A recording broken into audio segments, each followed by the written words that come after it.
Welcome to another episode of Good Teams Win, Great Teams Cover. Our division preview series continues as we take a look at the NFC North. We've got three fantastic guests joining us. We've got Adam Martin from the Franchise Tag Podcast to talk to us about his Green Bay Packers. We've got Fletch from the Sleep at Work Network, who's a big Detroit Lions fan. And we've got Oliver from the Utter Punts Podcast to chat about the Minnesota Vikings. We've got Joe to start with. Byron's a bit busy, so can't make the start, but he will be popping in later on throughout the episode. Joe, welcome back. We've had a bit of a break, even though our episodes have been out. I've been on holiday. I've had a little bit of a break. How have you been doing? Yeah, doing all good. It's living the sunny life here in Calgary. Been 30s for the last 2 or 3 weeks. That's been fun. And it's been out and about, camping and all that fun stuff. Nice. Refreshed. Had a good break from recording the podcast and ready and raring to go now for our race to the start of the season. Yeah, definitely. It's fun to talk about NFL again and getting involved. And saw a few videos online. So, NFL is fun. Can't wait to get back into it. So it's, excited. You heard it here first. The NFL is fun.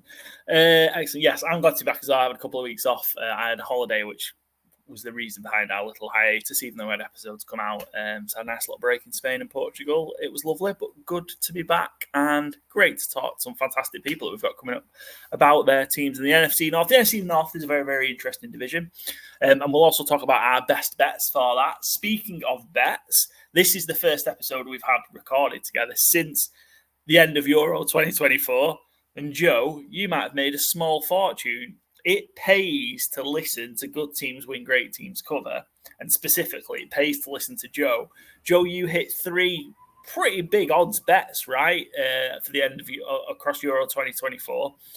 So you had Spain to win at 15-2, plus 750. An England-Spain final, which it was at plus 2,500, so 25-1. And Rodri of Manchester City to be player of the tournament at plus 33-1. All 3 cashed. Must be good to be Joe right now. Yeah, it's really nice. It was one of them weird ones where, I always like Spain and, no one's really talking about them. And then after the first or second game, everyone's like, oh, Spain's the best team in this tournament. They're the favourites to win it. So I'm happy that I managed to get that on prior. And happy that, especially that Rodri one, I just thought because they haven't got, a superstar. Well, they've probably got plenty of superstars like now, Yamal and few of us, but I felt like Rodri was that kind of pick where if they do win, he gets the smart footballing analytics pick where it's all about Rodri rather than going for the flash. So cannot complain. Certainly help the bank balance. Yeah, absolutely. It pays to listen to Good Teams Win, Great Teams Cover. 15-2, 25-1, 33-1. We should put them all. Yeah, we should put them all on together. Would be a nice little. Absolutely. I didn't really get close. I think close as I got to. I think I maybe had a sniff of young player in the tournament, but they would have needed to win it really, wouldn't they, for that to have had a chance. But yeah, and sadly, it's not coming home. Let's get into the NFC North then, shall we? We sadly don't have a Bears representative, so we usually have Dockers on. But if we need another UK-based Bears fan in our roster. So if you are a UK-based Bears fan, get in touch. Give us a shout because it'd be good to kind of talk through the Bears. We've got getting multiple people to cover each team, I think is good, and that'd be a good position to be in. So, yeah. But let's talk about the Bears, shall we, Joe? Chicago Bears. Excellent. And I will put the screen on. So apologies for that terrible bit of podcasting if you're listening on Spotify. The Chicago Bears. 2023, let's start there because let's kind of see how we got to where we are with the Bears. Finished 7-10. Finished bottom of the NFC North. Started 0-4. Extended the team's losing streak from 2022 to 14. So that's the longest losing streak in franchise history. Tied an NFL record in 2023 for the most blown double-digit fourth quarter leads. Traded for Montez Sweat, and that bore fruit as the defense took a positive turn in the second half of the season. Joe, how would you sum up how 2023 went for the Bears then? I think it was a strange season, and it's hard to put your finger on to try and define it simply because obviously they had the terrible start and it felt like right at the beginning that Fields was going to be gone, Eberflus was going to get sacked, it's all disaster for the Bears. But like we mentioned with the Montez Sweat, the trade is something that just turned that defense around, and they were just, flying all over the place, they got 20 sacks in the 9 games after getting him. I think he got a Pro Bowl and tied the league with interceptions. So suddenly, they went from a team in dire straits and it felt like it was going to be a complete rebuild to then suddenly, I think they ranked the league's top run defense, and it actually worked their optimism by the end, because they won the last 4 or 6 games, and it certainly served the head coach. And obviously what happened with the Panthers certainly made that a lot easier to stomach as well, because it felt like, right at the beginning they could get number 1 and number 3 pick, how it was going. So the fact that they still managed to get that number 1 pick in the draft was huge. So strange season. It was split into 2 really. Yeah, the Montez Sweat one in particular is interesting. So the stat, and I don't know if you recall seeing it towards the end of the season, he was the first player to lead 2 separate teams in sacks in the same season. So he got, I think, 6.5 with Washington and was the sack leader, even though he left halfway through the season. And then got 6 with the Bears. Nobody else got to 5 for Chicago across the whole season. Just one of those weird, quirky things. Yeah, and it was one of them weird things when they traded him. Everyone was, bashing the Bears for giving up too much and giving him a monster contract. But obviously, the Bears actually did some good business there. And when you look at it overall and how it might look going forward into next season, it's certainly a successful transaction. Yeah, I mean, similar at the ending of the season, even though they won the games in 2022 because they were on that losing streak, but there was a bit of an optimism in terms of, actually, we think Fields might be good, and that bled into 2023. Feels like there is the optimism there again in Chicago, like there was last offseason. It feels a little bit more legitimate this time. Do you think that's fair, or do you think it's a lot of kind of smoke again? I agree, certainly on the offense, because the offense has drastically changed. I think, everyone was thinking Fields was going to make that step, but he had to show us. It's a new excitement getting the number 1 draft pick, which we'll talk about when we move on to the off-season headlines. But I think the optimism is rightly so, because the moves they've made have been what look on paper to be successful and not head-scratching decisions. So I certainly think, it makes sense why there's a lot of optimism and hope in the Chicago area. Cool, good stuff. Well, speaking of which, let's have a look then at the off-season headlines. And this might be some of your finest work yet, Joe, by the way, as we go through this. Caleb Williams shows us number 1 draft pick. Hoping he fields better than traded Justin. Oh, dear. They took Rome Odunze from Washington with the number 9 pick and traded for Keenan Allen, which makes one of the best wide receiver rooms in the NFL, along with DJ Moore, who came across from the Panthers last year. New offensive coordinator in town is Shane Waldron, who's come across from the Seattle Seahawks, but was Eberflus in keeping his job. Best one yet, Joe, that one, I think. Good work. I'll keep them coming. Yeah, you keep them coming, mate. Yeah, let's start on that last point. So, I think we're all shocked that Eberflus didn't get the boot. Do you think it was solely that the fact that defense managed to turn it around? Because he's a defensive guy, right? So, was it the fact? Do you think it was that and that alone that saved him? Yeah, I think it was just the extent of the turnaround. I think just how much better they got, where they ended up, like I mentioned, being the top run defense, not allowing many rushing yards and all the interceptions where, that's headline grabbing. It's, when the front office looks at, where they are at the end of the season and they put the rankings, that makes sense why they would keep him as a defensive side. I think you can easily get out, obviously, we mentioned about the USC, you can, it's easy to be like, well, it was the offensive side's fault rather than the defense.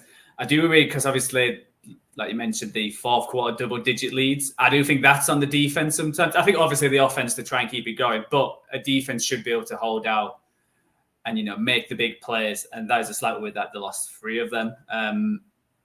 So I think he's basically kept his job just because how big of a turnaround, and you can thank Montez Sweat for keeping him in employment. For keeping him in a job, yeah, for sure. I think the excitement is real, and I don't know, because I was on that Bears bandwagon last year. I thought Justin Fields could be good. I thought the moves that they made, especially the moves they made defensively in the linebackers last year, was going to help them out in TJ Edwards and Tremaine Edmonds. And I was just, I was bought in massively so. I'd back the Bears to win the division and stuff like that. Terrible in hindsight. I don't think I'm quite as in on them this year just because I'm trying to learn my lesson from last year. But I think there's genuine excitement. How good could this offense be? So we've seen, we'll talk about the move, but obviously we've drafted Rome Odunze at 9, got Keenan Allen on the trade, another year with DJ Moore. DeAndre Swift's come across from the Eagles. Caleb Williams, was part of an offensive juggernaut at times in USC. How good could this offense be? I think it'd be great. I think I did the best wide receiver rooms with them players. Just I've seen plenty of rankings where they ranked them second in the NFL coming up to this season, and that's when you look at some other teams, that's like a huge compliment and a huge projection. It obviously all falls mainly on Caleb Williams. Is he going to be able to take that step? Is he going to be that quarterback? Is he going to be a CJ Stroud, or is he going to be? I don't think he's going to be Bryce Young because he's in a lot better position. But is he going to have them rookie mistakes? Not be able to get up to speed, because I think that's huge. Because I think if he's, average to between good, then they've got the weapons to, hurt teams and, see where they can go. And I think there could be a good offense. Obviously, the offensive line is still a worry. It's not like they've suddenly just got a great offensive line and that's going to be all sorted. And again, you would probably prefer having a great offensive line with a rookie quarterback just to help him out. But he's got the weapons, and we'll see if he is actually, he's a number 1 draft pick for a reason.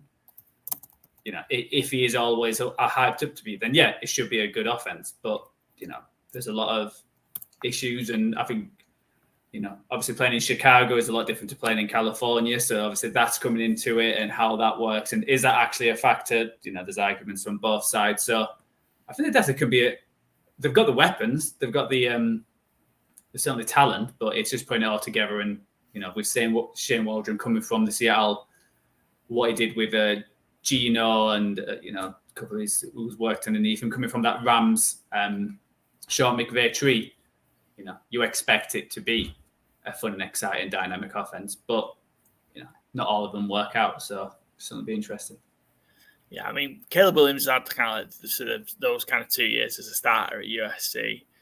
And it's interesting, and he had a lot of weapons, and it was a kind of air it out style offense. But I think that was part of that was due to how bad defensively they were, because USC were terribly defensively. So to try and stay in games, they just kind of had to air it out. He's going to be asked to do something different with Chicago, I think. So it's going to be interesting to see how he adapts, and maybe has to kind of play within himself a little bit, but real interesting to see. Let's have a look then at the other moves. Draft and free agency. We've covered a lot of them already. But additions, we mentioned Keenan Allen trade from the Chargers. DeAndre Swift's come in from the Eagles. Kevin Byard, who was at the Eagles, has also come in. Gerald Everett's come in at tight end. Lost, we mentioned Justin Fields gone to gone to Pittsburgh. Get it right. Darnell Mooney went. Justin Jones from the D-line, and Eddie Jackson safety. And then, 5 picks in the draft. Caleb Williams, Rome Odunze, Kieran Amgigadji, I think. If I've got that right, that's incredible. Torrey Taylor is a punter, and then Austin Booker. Everything just feels it's just all on those first 2 picks for the Bears. I mean, is there anybody else kind of that we've not talked about that might kind of step out and be a big player for the Bears in 2024? Well, I'm guessing they're hoping it's not Torrey Taylor. It's I do like a lot of the transaction. I do like the Kevin Byard pickup. Obviously, I remember in the middle of last year, everyone once again tapping the Eagles on the back saying, what a trade. They've done it again. They've got a Pro Bowler. So, they've replaced Eddie Jackson through Kevin Byard. So if he can step up, because I still think they need that defense. And I think for me, that's like the biggest worry, just because defenses can be such up and down year on year. And it's all, but can they continue that with the same players? Like obviously, they haven't brought in lots and lots of players. And losing someone like Justin Jones is a big deal, especially how good they were stopping the run. So I think getting Kevin Byard there will certainly help. And like I said, it's the main ones can keep down and stay fit. And when you only get 5 draft picks, you are hoping that the premium talent do step up. Because if even if you had plenty of draft picks, if 2 of them hit big, then you're fairly happy with that. So it feels like they've gone all chips in. And question for you, Paul: were you surprised how little Justin Fields trade market? Yeah, the longer it went, no, but yeah, I thought maybe there was enough that you might get a second for him. And I thought there'd been more teams interested in him. I think we talked a lot about at the time, maybe Atlanta felt a good fit for him, just kind of where they were and what weapons they had. And the fact maybe a mobile quarterback could be a real good option for them. I just thought there would have been more noise. So, the Steelers, kind of give up what they gave up for him. It's a 6 that could be a 4th, isn't it? Mm-hmm. Is that right? Yeah, it's a 6 that could be a 4th. I kind of felt, and I kind of think that Chicago were expecting a lot more as well. But look, you can only face the market that you've got, and if that's kind of the felt that was the best they could get from him at the time, then so be it. They'll be hoping that turns into a 4th. But yeah, I was shocked because I think you've seen enough bright spots out of Fields, and this is getting into a bit of the Pittsburgh Steelers preview a little bit. But yeah, I think you've seen enough bright spots out of Fields where I think you can just get him in the right situation. I think he could do it. I think he could make the progress you need him to as a thrower, as a passer, which is ultimately what's needed. But yeah, I was a bit surprised. Yeah, and I think the obviously the re-signing of Johnson as well, a cornerback, was huge because there was certainly reports. I know they tagged him and then gave him a huge contract, but that certainly was a worry on the Bears side that you've just got Jalen Johnson to be one of them top class cornerbacks, which you always need, and then suddenly he was going to be out there for anyone to pick up. So I think that's a great addition as well, just to keep hoping that defense can maintain where they are. Yeah, keeping your best players. Quick question, Joe. Realistically, how far can the Chicago Bears go in 2024? I think they should aim for the playoffs, to be honest. It's a tough division. I've been looking forward to talk about this division because it's certainly in the top 2 I'm most looking forward to. It could even be the top 1, just because it feels like each team has got interesting storylines, and realistically 3 teams from this division could make the playoffs. I know it's really tricky, but I think they're going to be thereabouts in the wild card race. If they have a good season, if everything clicks, then 9 or 10 wins, you can see that. And then suddenly, they're battling it out with the Packers, the Rams, Seahawks, Cowboys, some of them teams for that wild card. So I think that's what they should aim for with what they drafted, how last year ended, and the excitement going in. But also, it could just be another Bears season where 6 or 7 wins, and we're here again next year when they've had a good draft, and we expect them to do better. Yeah, I think the start's going to be key. I think, isn't it? We've mentioned that kind of how they got to 0-4 last year, lost a couple, maybe threw away a game or 2 that where they could have been maybe 500 at that point. But I think they've got a schedule where they can pick up some wins early. So let's have a look at the odds. Actually, that's a good tie-in. We can kind of talk about the schedule a little bit. Future odds for the Bears of the line. Vegas has got them at over under 8.5 wins, so they think 8-9 wins. What side are you falling on that, Joe? Or is that a potential spoiler for later in the episode? Well, I'll say it now. It's fine. I'm going to go under 8.5. I think it's the schedule looks. There's certainly some points where they can pick up a lot of wins. I just worry with a rookie quarterback, is he going to fire straight away? And that's where the easy side of their schedule. Because when you look from week 13, they've got Lions, 49ers, Vikings, who knows, Lions, Seahawks, Packers. So, that could be easily like 1-6 to end the season. So you have to come out firing, and they're in London. That's always a weird game with the Jaguars early on. They got the Rams, the Colts, Texans in the first 4 weeks. So I think if they start well, then that over is there to be hit. But I just worry about that stretch of games near the end, because there's certainly got to be, when it gets to probably week 11, they're hoping to have at least 6 wins there, or it's going to be a struggle going forward. Because I think it's the week 8, 9, and 10. They've got Commanders, Cardinals, Patriots. You win 3 there, you're a third away there, but it's winning them games. And our Bears, that team, how they're going to change that team where they actually win them games, not just let it slip by and win. But I'm gonna go under for the Bears. Yeah, so under plus 130, so just a shade over even. But I like that first 10 weeks, the first 9 games. I'm not suggesting they'll go 7-2, but I think they're games you can think that actually they've got the Texans, so they've got the Texans and Rams that I think would be really, really tough games. Outside of that, I think this team could win. Titans, Colts, Panthers, Jaguars in London.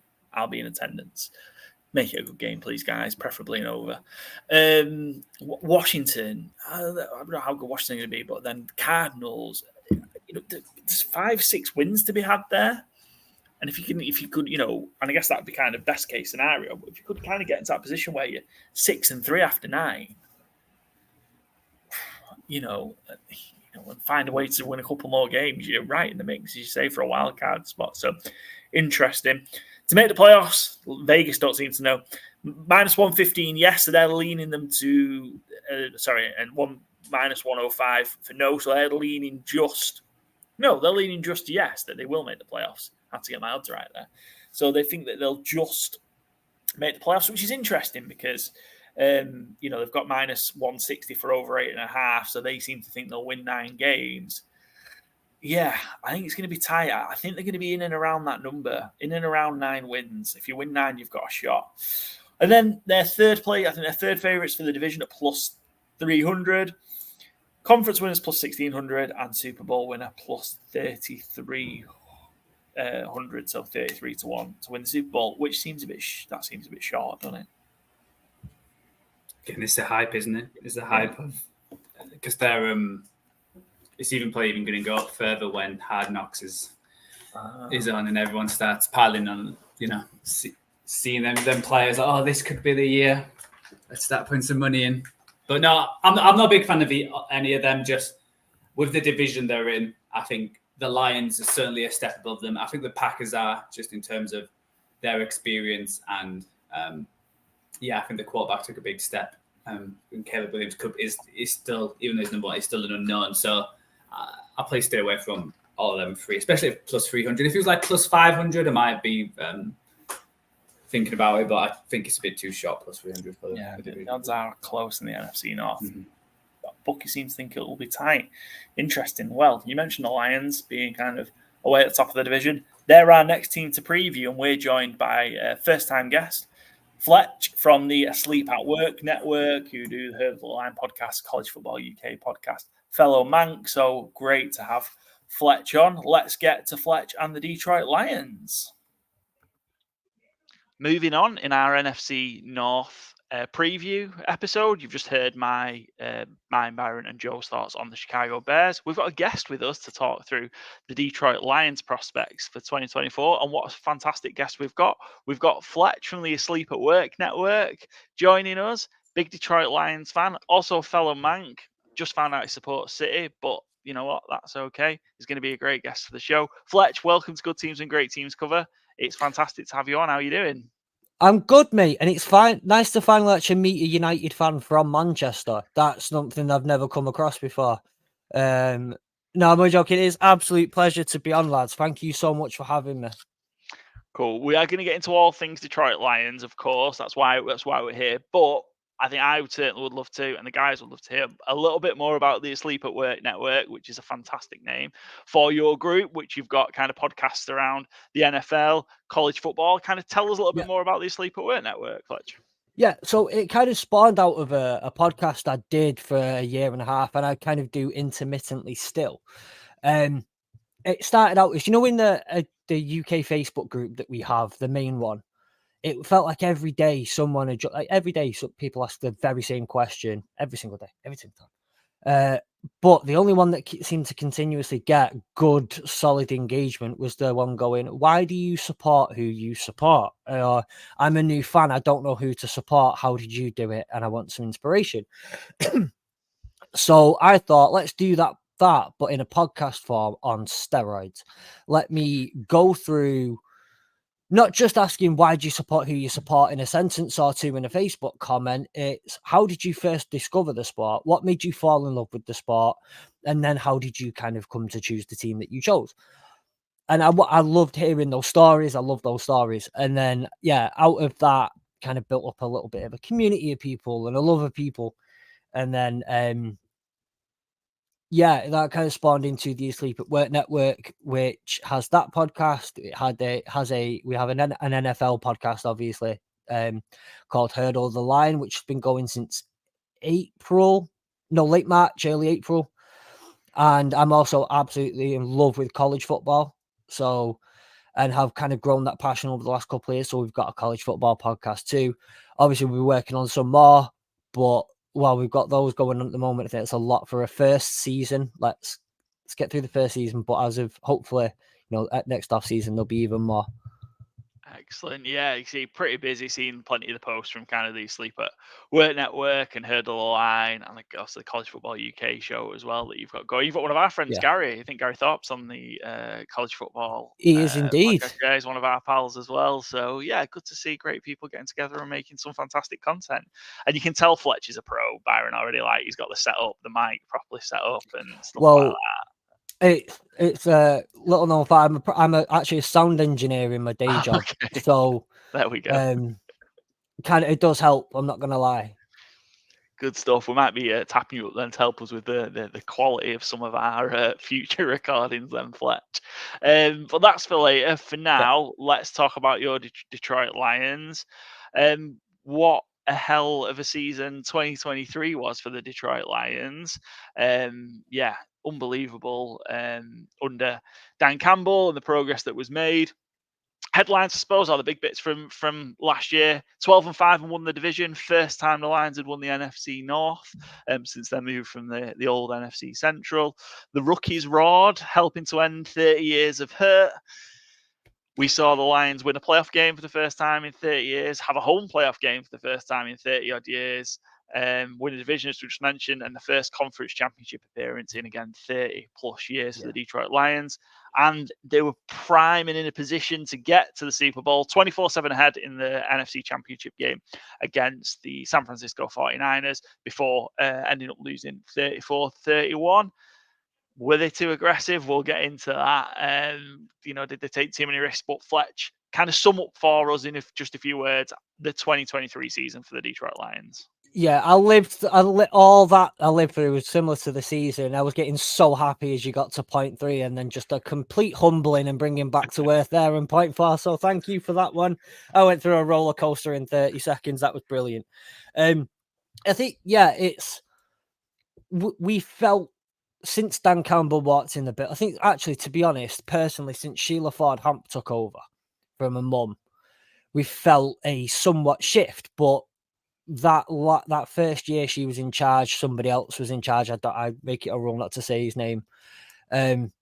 Someone else was in charge, and I guess you could kind of a lot of anticipation for come on, be different, do something different. They fired him, and as they kind of got through that hiring process, it really did feel like something was starting to change. And the first season under Dan Campbell was tough to go through, but we showed some hope showed a glimmer of hope at the end. That second season, again, first half of the season was tough, but they really managed to, and it really felt last off season like this could be it. We've got it now. It feels like we've got it. And you look at that record, you look at a 12-5 record there. Last time we got a 12-win season was 2000, or it's either 15 or 16. I think it was 16 under Jim. It might have even been the year before that. And to be able to kind of get that home playoff, get a division title for the first time in since I think I figured it out that when my mum and dad started dating, is ridiculous. So I think you can look at that last half of the season, or that the final 2 quarters of the season.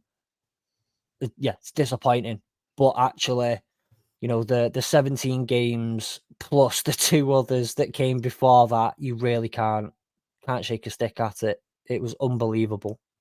Yeah, no doubt, fantastic season for the Detroit Lions, and primed possibly to go again in 2024. Let's have a look at the off-season moves, I guess, off-season headlines more, I should say. Lions, you mentioned a bit of kind of change. Well, the Lions seem to have become a well-run team now. Locked down a number of the key stars, contract extensions for Jared Goff, Amon-Ra St. Brown, Penei Sewell, and Graham Glasgow. I think that's the other person that shows picture. Graham Glasgow as well. Dan Campbell and Brad Holmes also get multi-year contract extensions. They've certainly been shown they're signed up to 2027. Everybody gets a contract in Detroit this offseason. Look, arguably you could say they've improved their biggest weaknesses through the draft and free agency as well. There weren't many weaknesses, but they've certainly looked to kind of shore up some of those areas that they could have improved. Arguably a better team than they were last year. Does that mean there's going to be a better outcome? There's not that much further to go. There's only one more game to go for the Lions based on last season. Fletch, how do you think kind of the off-season's gone in terms of how well the Lions seem to have run things? We mentioned they're locking down key players, but also the leadership in the head coach and the GM, and everything's in place now for the next few years. Yeah, I think, like you said, that it feels like there weren't too many glaring holes within the team. But what was clear from the end of throughout last season, it was clear where the holes were, even if they weren't huge or all over the field. It was clear where they were, and the number one thing a lot of Lions fans wanted going out of the season was actually one thing I think actually haven't mentioned that was massively key to this was keeping Ben Johnson, in him not going to the Commanders and taking that. That was a massive, massive part of it. But the questions were, or kind of the holes and the place we needed to fill, they were obvious, and they went out and filled exactly those holes. They didn't go out and get all these different pieces. That's where they went and fixed it, and we couldn't really ask for more. The additions that they brought in terms of, like Marcus Davenport, Carlton Davis, when they bring in people like DJ Reader, I think that those are key pieces in places where we felt that there were holes, there were gaps, and what we felt held back the likes of Aiden Hutchinson, what we felt held back, having Cam Sutton as your CB1 in man coverage. We saw what happened. The offense won us a lot of games and took us there. The defense couldn't quite keep us in it. So yeah, those additions have been absolutely key. And then the draft was, I think, fantastic. We went into that draft then, having filled a couple of those holes in free agency, to a point where, yes, we'd like to, we don't want to have 5 cornerbacks who are on 1 year, 2 year prove-it deals. Going in, we want a young stud, and we took who I felt was my CB1 in the draft. So, again, I don't think we can have no complaints with how they've dealt with it. We got ahead of the curve on Amon-Ra. Best thing to do you can do in those situations, get ahead of everybody else and get those contracts done. Penei Sewell has shown himself to be one of the best around, if not the best offensive lineman in the league. Get that done. We've been a team that's overpaid for average talent and struggled to keep genuine talent in-house. So, yeah, long-winded way of just saying that every move seems to has been a correct one, and one that directly addresses concerns that most people had straight away. Yeah, I agree with you. They've getting ahead of that with a lot of the contracts. I'd love a competent front office. You know, me and Byron support the Dallas Cowboys, so we'd love a competent front office instead of having our, 3 best players sat waiting for contracts still. But, and doing it and tying it down and setting it up so they're in a position for the next 3, 4, 5 years to challenge, and that's the absolute right way of doing it. Improving the week, you say the ultimate was a secondary, and I'd possibly call corners directly that needed some support and needed a kind of influx of talent, and also kind of some O-line and D-line depth as well that might start to free up Aiden Hutchinson a little bit more to be that game, to be that game wrecker that's shown he can be at times. And even Kevin Zeitler is a great example of just that depth on the offensive line, someone so experienced and solid that actually, things like injuries do happen in the NFL, and that's having somebody, having 6 or 7 guys there that can play in those, multiply across those 5 positions, sets you up. So just everything makes sense. Every move makes sense. Every move, like say, seems to be the right one. Yeah, and look, we lost Jonah Jackson as well, who was a key piece in that offensive line to the LA Rams this year as well, which was difficult to watch. And so getting Zeitler in really helps. And he's going to walk straight into that offensive line, and he's going to be supported by again. And I try not to say this. I try to take the Honolulu blue glasses off and stop drinking the Kool-Aid when I say it. But that is one of the, if not the best O-line in the country. When we speak about the D-line, yes, the CBs were the obvious issue when you're watching. Again, it's just 15, 20-yard play after 15, 20-yard play, all of them going over Cam Sutton's head or bouncing off Kindle Vildar's bloody helmet. Those things aren't great, but I actually think that we did get a couple of pieces in last year. We've got CJ Gardner-Johnson in last year, who went out injured against the Seahawks and then was out for the rest of the season. Some of those things do happen. So the depth clearly wasn't there. And on the D-line, you look, Aiden Hutchinson, I think I was reading the stats the other day, got more QB pressures than anyone in the league. Any other lineman, more QB pressures. But the huge problem is it's all well and good getting pressures.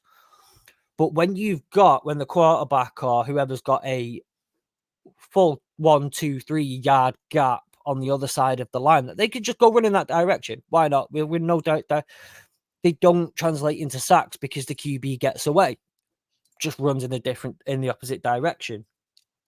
That led to Aaron Glenn throwing more men downfield and bringing the linebackers forward rather than dropping them back into coverage. So then the DBs were getting exposed a bit more.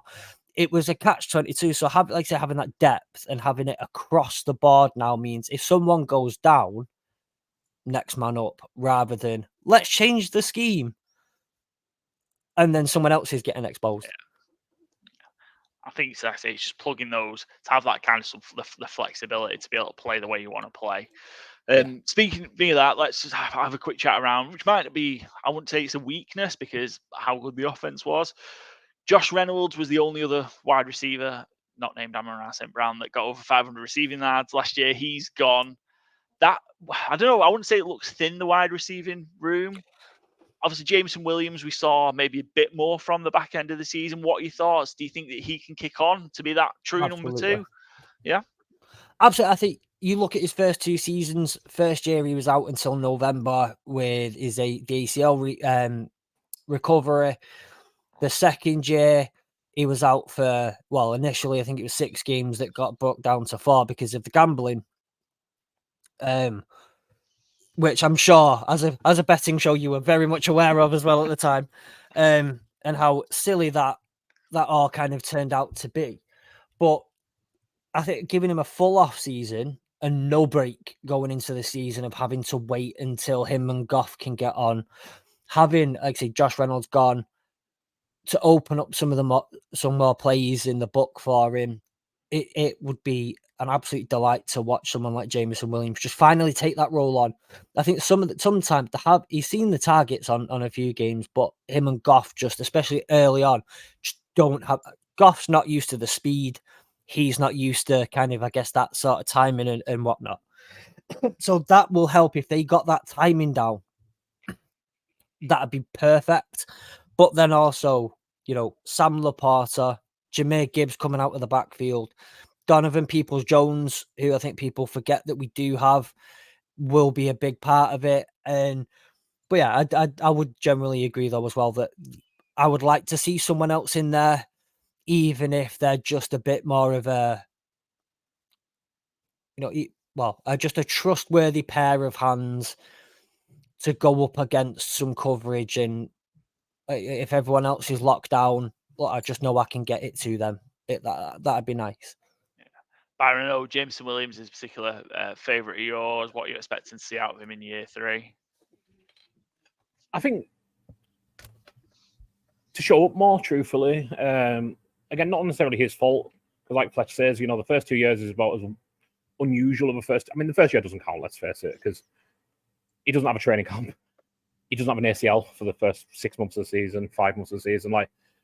And yeah, last year it took a little while to get going, but down the stretch he was showing up a lot. And it reminds me a little of an early Brandon Ayuk, because he gets involved in all aspects of the play.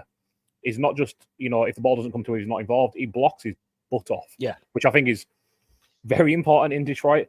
But I think he'll just show up more. I don't know if he's ever going to, it's certainly not going to be, Amon-Ra's going to be the wide receiver 1, come what may, because he's the man. He's up there as your top 5 receivers in the NFL, I think, right now. He's Mr. Consistent, Mr. Reliable, catches everything that comes his way, chip on his shoulder the size of Michigan. He's one of my favorites in the league. But Jameson, I think, and, you touched on Ben Johnson staying. I think that pairing, is going to be crucial, because Ben Johnson loves to scheme his guys open. There's not many better in the league. And, yeah, the wide receiver room could use another veteran in there, definitely. But I think we do need to remember as well, they might have as good of a 1-2 punch running back as anyone in the league. And Jahmyr Gibbs is, outside of Christian McCaffrey, as good a receiving back as there is in the league. And Sam Laporta's had as good of a tight end rookie season as there's been in NFL history. So I think an extra wide receiver would be nice, but as a whole, the pass catchers I can't think there's many better groups in the league in terms of wide receiver 1, running back 1, and tight end 1. I think another thing, just on a personal note there as well, is there are so many games. This team is built. If you don't remember watching Hard Knocks and Dan Campbell going on the rant saying, "What does grit mean? It means we'll just go that little bit further. We'll go." And this team is built that if you're going, two teams are going to crawl over the line. We're just going to be the ones who crawl over the line first. Bloody nosed, black eyed. That's fine. But with a defense that hopefully will hold teams now a bit better, it puts a little bit less pressure on the offense, I think, to make drives last, to be more so efficient with the play. I think we're going to continue to be an efficient team. Don't get me wrong. That's what's built the offense to be as good as it's been. But if you get to games where you're a touchdown up, you don't need to go for it on 4th down. Exactly. Now we've got Jake Bates in as well. Yeah, who's a much more trustworthy leg than Badgley. That's it, Michael Badgley. He's a much more trustworthy leg from past 45 than Michael Badgley has ever been. But yeah, I think there's going to be a lot less pressure, I think, on the offense this year. And I think, sorry to interrupt, but just looking at this, I'm a big fantasy football player as well. I don't know if you are, Fletch, and you might have the exact number, but of Detroit's 17 games this year, I think something like 13 are indoors. 13, 14. Yeah. Again, players like Jameson Williams, Jahmyr Gibbs, they burn on the turf. Yeah. You get them on the indoor track and they are going to blitz, they're just going to run past you. And again, I think it's just another thing where, you get Jameson Williams in motion, you get them sweeps going pre-snap. Ben Johnson knows what he's doing. Jared Goff is a great motion caller, play action passer. Yeah. It's going to be tough to keep up, I think. Especially if you can get in that defense slowing teams down, best O-line in the league. I'm really excited for the Lions this year, if that wasn't obvious, I guess. Yeah. And I would say as well, though, I think to add into that, just especially the comment on being indoors, brilliant. But also the last 2 of the last 3 are outdoors at Chicago, at San Francisco. Now, San Francisco isn't you aren't going to be in the freezing cold like you would. We played Buffalo 2 weeks before, but luckily at Ford Field. If the games were flipped and we had San Francisco at home and at Buffalo, I'd be a bit more worried down that stretch. But that's going to be a nice warm game, even though you are outside. in San Francisco. So there's no really seriously cold games. Chicago might get a little bit chilly, but nothing too horrible either, or weather conditions won't be too egregious. And Jared Goff might prefer that than Caleb Williams does. Caleb Williams not exactly a cold weather quarterback yet, so. Cool, good stuff. It's really like, well, I can get into the schedule because we're going to talk over under for win total, so we'll get into the schedule. Yeah. Let's just move on. We've talked about a lot of the moves already, so we'll just do light touch on this. Cheers, Joe. Mentioned Kevin Zeitler's key addition, Carlton Davis, you mentioned is the trade, DJ Reader and Marcus Davenport, all four that we mentioned already. Some of the losses we mentioned, CJ Gardner-Johnson back to Philly, Cam Sutton, back to Pittsburgh. Back to jail or something, I guess. I don't know.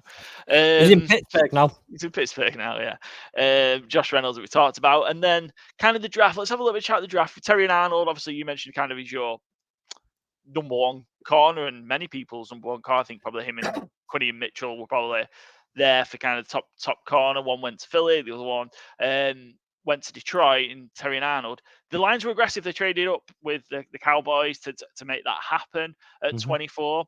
Outside of Arnold, who you'd expect to see kind of like real instant impact from, who do you think Fletch is going to kind of make the biggest impact? As we've seen last year, the rookie class, kind of four guys really, Campbell, Gibbs, Branch, Laporta, all made huge impacts. Is there anyone else outside of Arnold you see in here that could make a big impact for the Lions? Mekhi Wingo.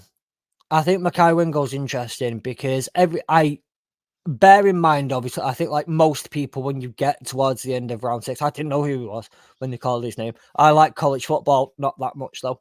And I'm only we've been watching it properly for a couple of years, but from everything I've seen about him, he's very versatile in terms of, I think he can play DT, but also could play running back, but also could get moved to linebacker, but also could get moved over here. To be quite honest, I think he will end up touching on a couple of different positions, probably end up mostly in special teams, but he will be someone who I think they will keep around just for the versatility.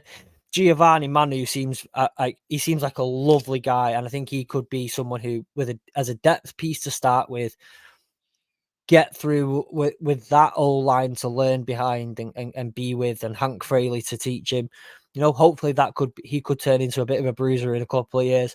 But if you're looking for someone who I think could actually shock people, and in a few years you might go, "Oh yeah, that Mekhi Wingo. Oh yeah," it'd be him.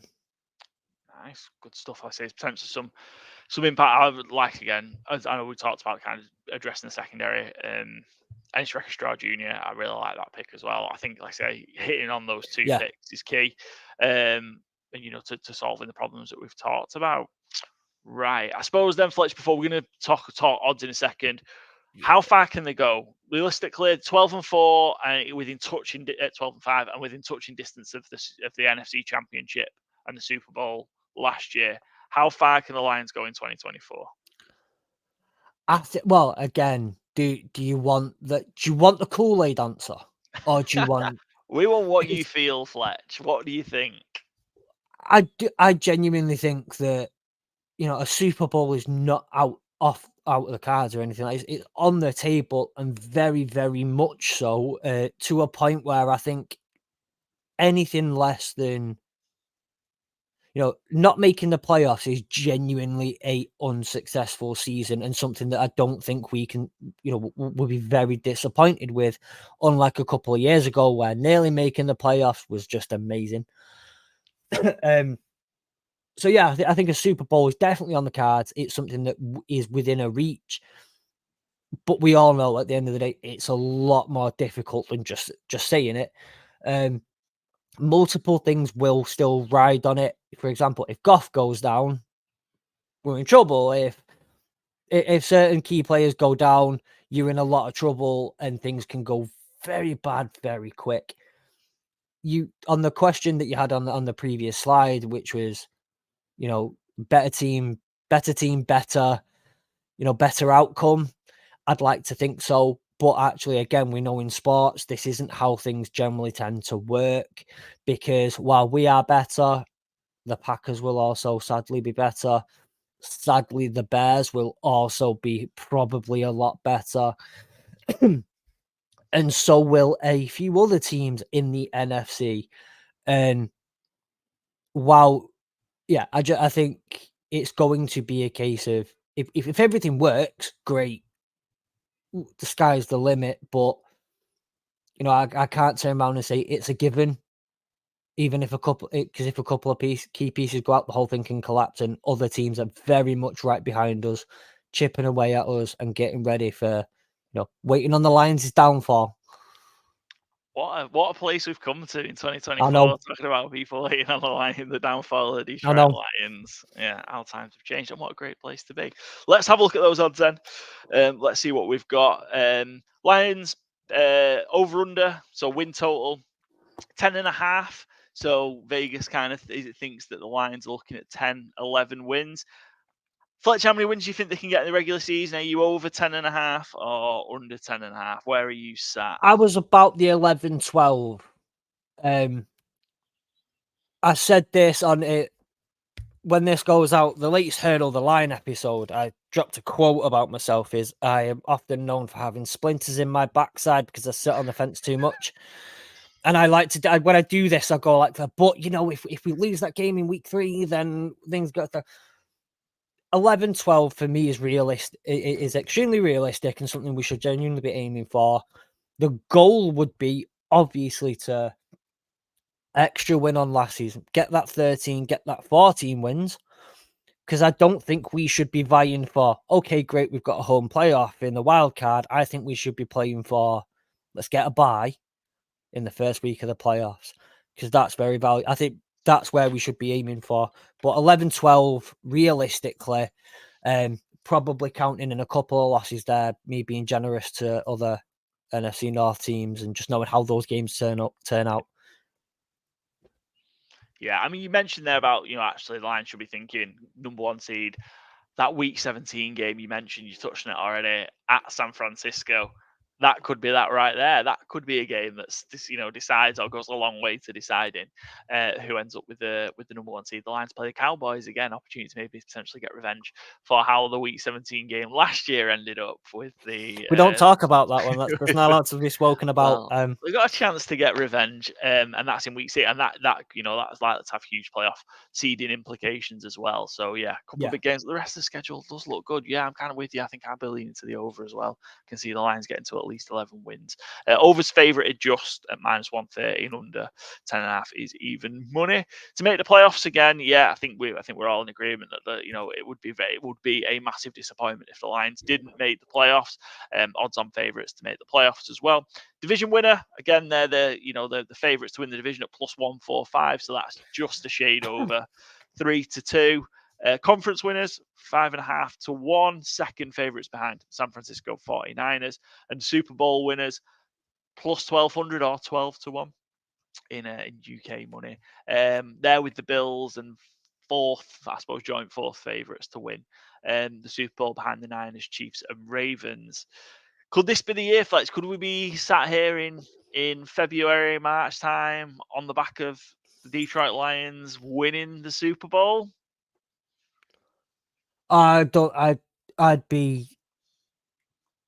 I'd be sat anywhere. I'd still be bouncing off walls. No one would be able to get hold of me. I hope so. I really do, and I think again, I want to put on the whole. I do think we can do it. I really, really, really do. But for me, I'm happy sitting at the position of like the 49ers are still the team to catch for me personally. If the Eagles turn up the way they did the first half of the season, they're a team that you're probably going to have to catch. You never know what you're going to get with the Cowboys. You just never, you just never know. The Packers could come in and hit us hard. And if they take the leap that everyone thinks they're going to leap this year, they're going to give us a run for money simply for the division, let alone the playoffs. So, yeah. But I think it's not a lock. It's not a given. I'm confident, but not to the point of arrogance about it yet. Good. Well, you've tied us in nicely because the Packers are the next team that we're going to be talking about in the next segment of the show. But before we hand over to ourselves and Adam, who's going to be joining us from the franchise tag to talk about the Green Bay Packers, Fletch, one more time, let us know where we can find the Asleep at Work Network and Hurdle the Line and the College Football UK show. Yeah, so if you want to find anything Asleep at Work Network related, including all the podcast stuff, the clips, the whatnot, you can go to, I think on Twitter, it's AAW_network. On Instagram, it's AAW Network without the underscore. On Facebook, it is the Asleep at Work Network. And if you are so inspired by my wonderful voice today, or if you are sick of it and want to tell me about how sick of it you are, you may be able to look at the screen and find that I am at Lions Guy Fletch on all of the socials. Come give me your abuse. Come give me your praise. I don't care. Just talk to me. I just want people to talk to be honest. Good stuff. Make sure you go give Fletch and the Sleep at Work Network a follow and go give Hurdle the Line College Football UK show a listen. It's great stuff. Fletch, thank you for coming on. Best of luck for the season ahead. Hopefully we'll have you on during the season to see kind of how it's going. And we're going to hand over to ourselves with Adam Martin from the Franchise Tag Podcast as we preview the Green Bay Packers. Thanks again to Fletch from the Sleep at Work Network for talking us through all things Detroit Lions. Make sure you check out Hurdle the Line podcast and the College Football UK podcast and go give the Sleep at Work Network a follow across Instagram, Twitter, YouTube, and the rest. They're producing some great content. And on to another chap who's been producing and will continue to produce great content. We've got Adam Martin joining us from the Franchise Tag Podcast. Adam, thanks for returning to Good Teams Win Great Teams cover. You're going to be our Green Bay Packers expert. So first of all, how are you doing? I'm good. I wouldn't go expert. You're pushing it a bit there. I mean, I know I've been a fan for a while now, but really, expert is pushing it. So, but yeah, no, been good, and really looking forward to the season coming up. We're not that far away now. We're what, probably a few weeks away from pre-season, and then obviously into the madness that will be the whole of the NFL season. So, yeah. Good stuff. And are you guys at the Franchise Tag kind of going to have a lot rolling and a lot coming up as the season starts? Kind of what have you got planned and what can we expect to see from you guys across the course of the season? So we are actually this season we're going to be going 5 nights a week, Monday to Friday. Yeah. So there's going to be there's a review show that we're going to do on Monday, a couple of chat shows in the middle of the week. We've got Andrew and one of our writers, Alex, who really good college content. They're going to do a college show every Thursday night, which I might turn up a little bit on. I know a bit. I'm not huge on the old college scene, but I know a little bit. And then Friday night will be the betting show that me and Andrew do, so that will be there as well. So yeah, it's a bit more this year. Hoping to we've pretty much been told that the London games and the Germany game's good, so we're going to have people out there for that. We've got Gareth, who does our interviews. He's out there for the college game over in Ireland in August, and here's hoping possibly Radio Row next year. So you never know. That would be incredible. We've chanced our arms at trying to get an accreditation for the college game. I'm going to be going anyway, so it's okay. Like, well, if I'm going to be there, then we might. Don't ask. Let's see. What yeah. Let's see what happens. See if there's no trip to Rio planned, Adam, right? No, that's we can't. Nice. Yeah, it would be, but there's definitely no. Unfortunately, the finances don't stretch for Brazil and possibly America as well. So yeah, that would be a bit too much. But yeah, it would have been lovely to do that. Good stuff. Well, we're going to have a chat around your Green Bay Packers and maybe a slightly better than expected season in 2023, kind of given where they were going in, and a lot to look forward to for 2024. So let's have a chat about the Green Bay Packers and what a great year it was for them in 2023. Ended with a divisional round loss at the Niners, but to get there, Packers went 9-8. Finished second in the NFC North and secured the 7th seed in the NFC playoffs, the 3rd wild card. It was another love story for the Packers at quarterback again. We've gone from Favre to Rodgers to Love. just showing no signs of ending. So yeah, it's the first full season for Jordan Love, and certainly in the second half, he sort of showed that he's certainly cut out for the job. It was the power of love as the Packers humiliated the Cowboys with a 48-32 win in Dallas and in the wildcard round, which was a lot closer than that game. The score is a lot closer than the game. The score is a lot closer than the game, really was, because the Packers absolutely annihilated our beloved Dallas Cowboys in Dallas. And then, as mentioned, went on to San Francisco. Pushed the Niners all the way in the divisional round before Love hurts with late picks in a 24-21 loss. Apologies for all the puns, Adam. I felt we just kind of had to do it, and there'll probably be some more. How would you sum up the 2023 season for the Packers? I think probably a good word for it was a little bit surprising. I don't think anyone felt like this was where we were necessarily going to be. Obviously, there was a lot of hope towards Jordan Love and hoping that he was going to be the guy. That was what everyone wanted. But when you've got someone who sat for 3 years, it doesn't normally work like that. It's quite a rare thing to happen.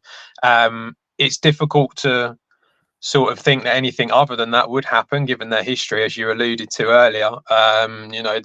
For whatever reason, I remember reading a book about the history of the Packers and Ron Wolf, and when he came in as the GM there back in the early 90s, and he sort of set up this system, and it's kind of carried on. It's almost like these guys who have moved through the organization and become GM, it sort of moved on from him to Ted Thompson to now Brian Gutekunst. And they kind of all use the same system, and they've all kind of found their guy quite relatively easily. That's kind of something that we weren't necessarily 100% sure was going to happen. It was funny how it kind of almost just clicked. It was really odd how it just sort of went from this is looking a bit rocky at the beginning to all of a sudden it just clicked and it worked out, and he knew what to do. And so now he looks like he's going to get some massive contract that everyone's a little bit like, oh God, he's only done one season. But you got to judge him based on the history, and it's always worked. So it kind of makes sense. Specifically for the season, like I say, just a bit surprising. Very happy that it turned out the way it did. Very happy that they got the playoff win.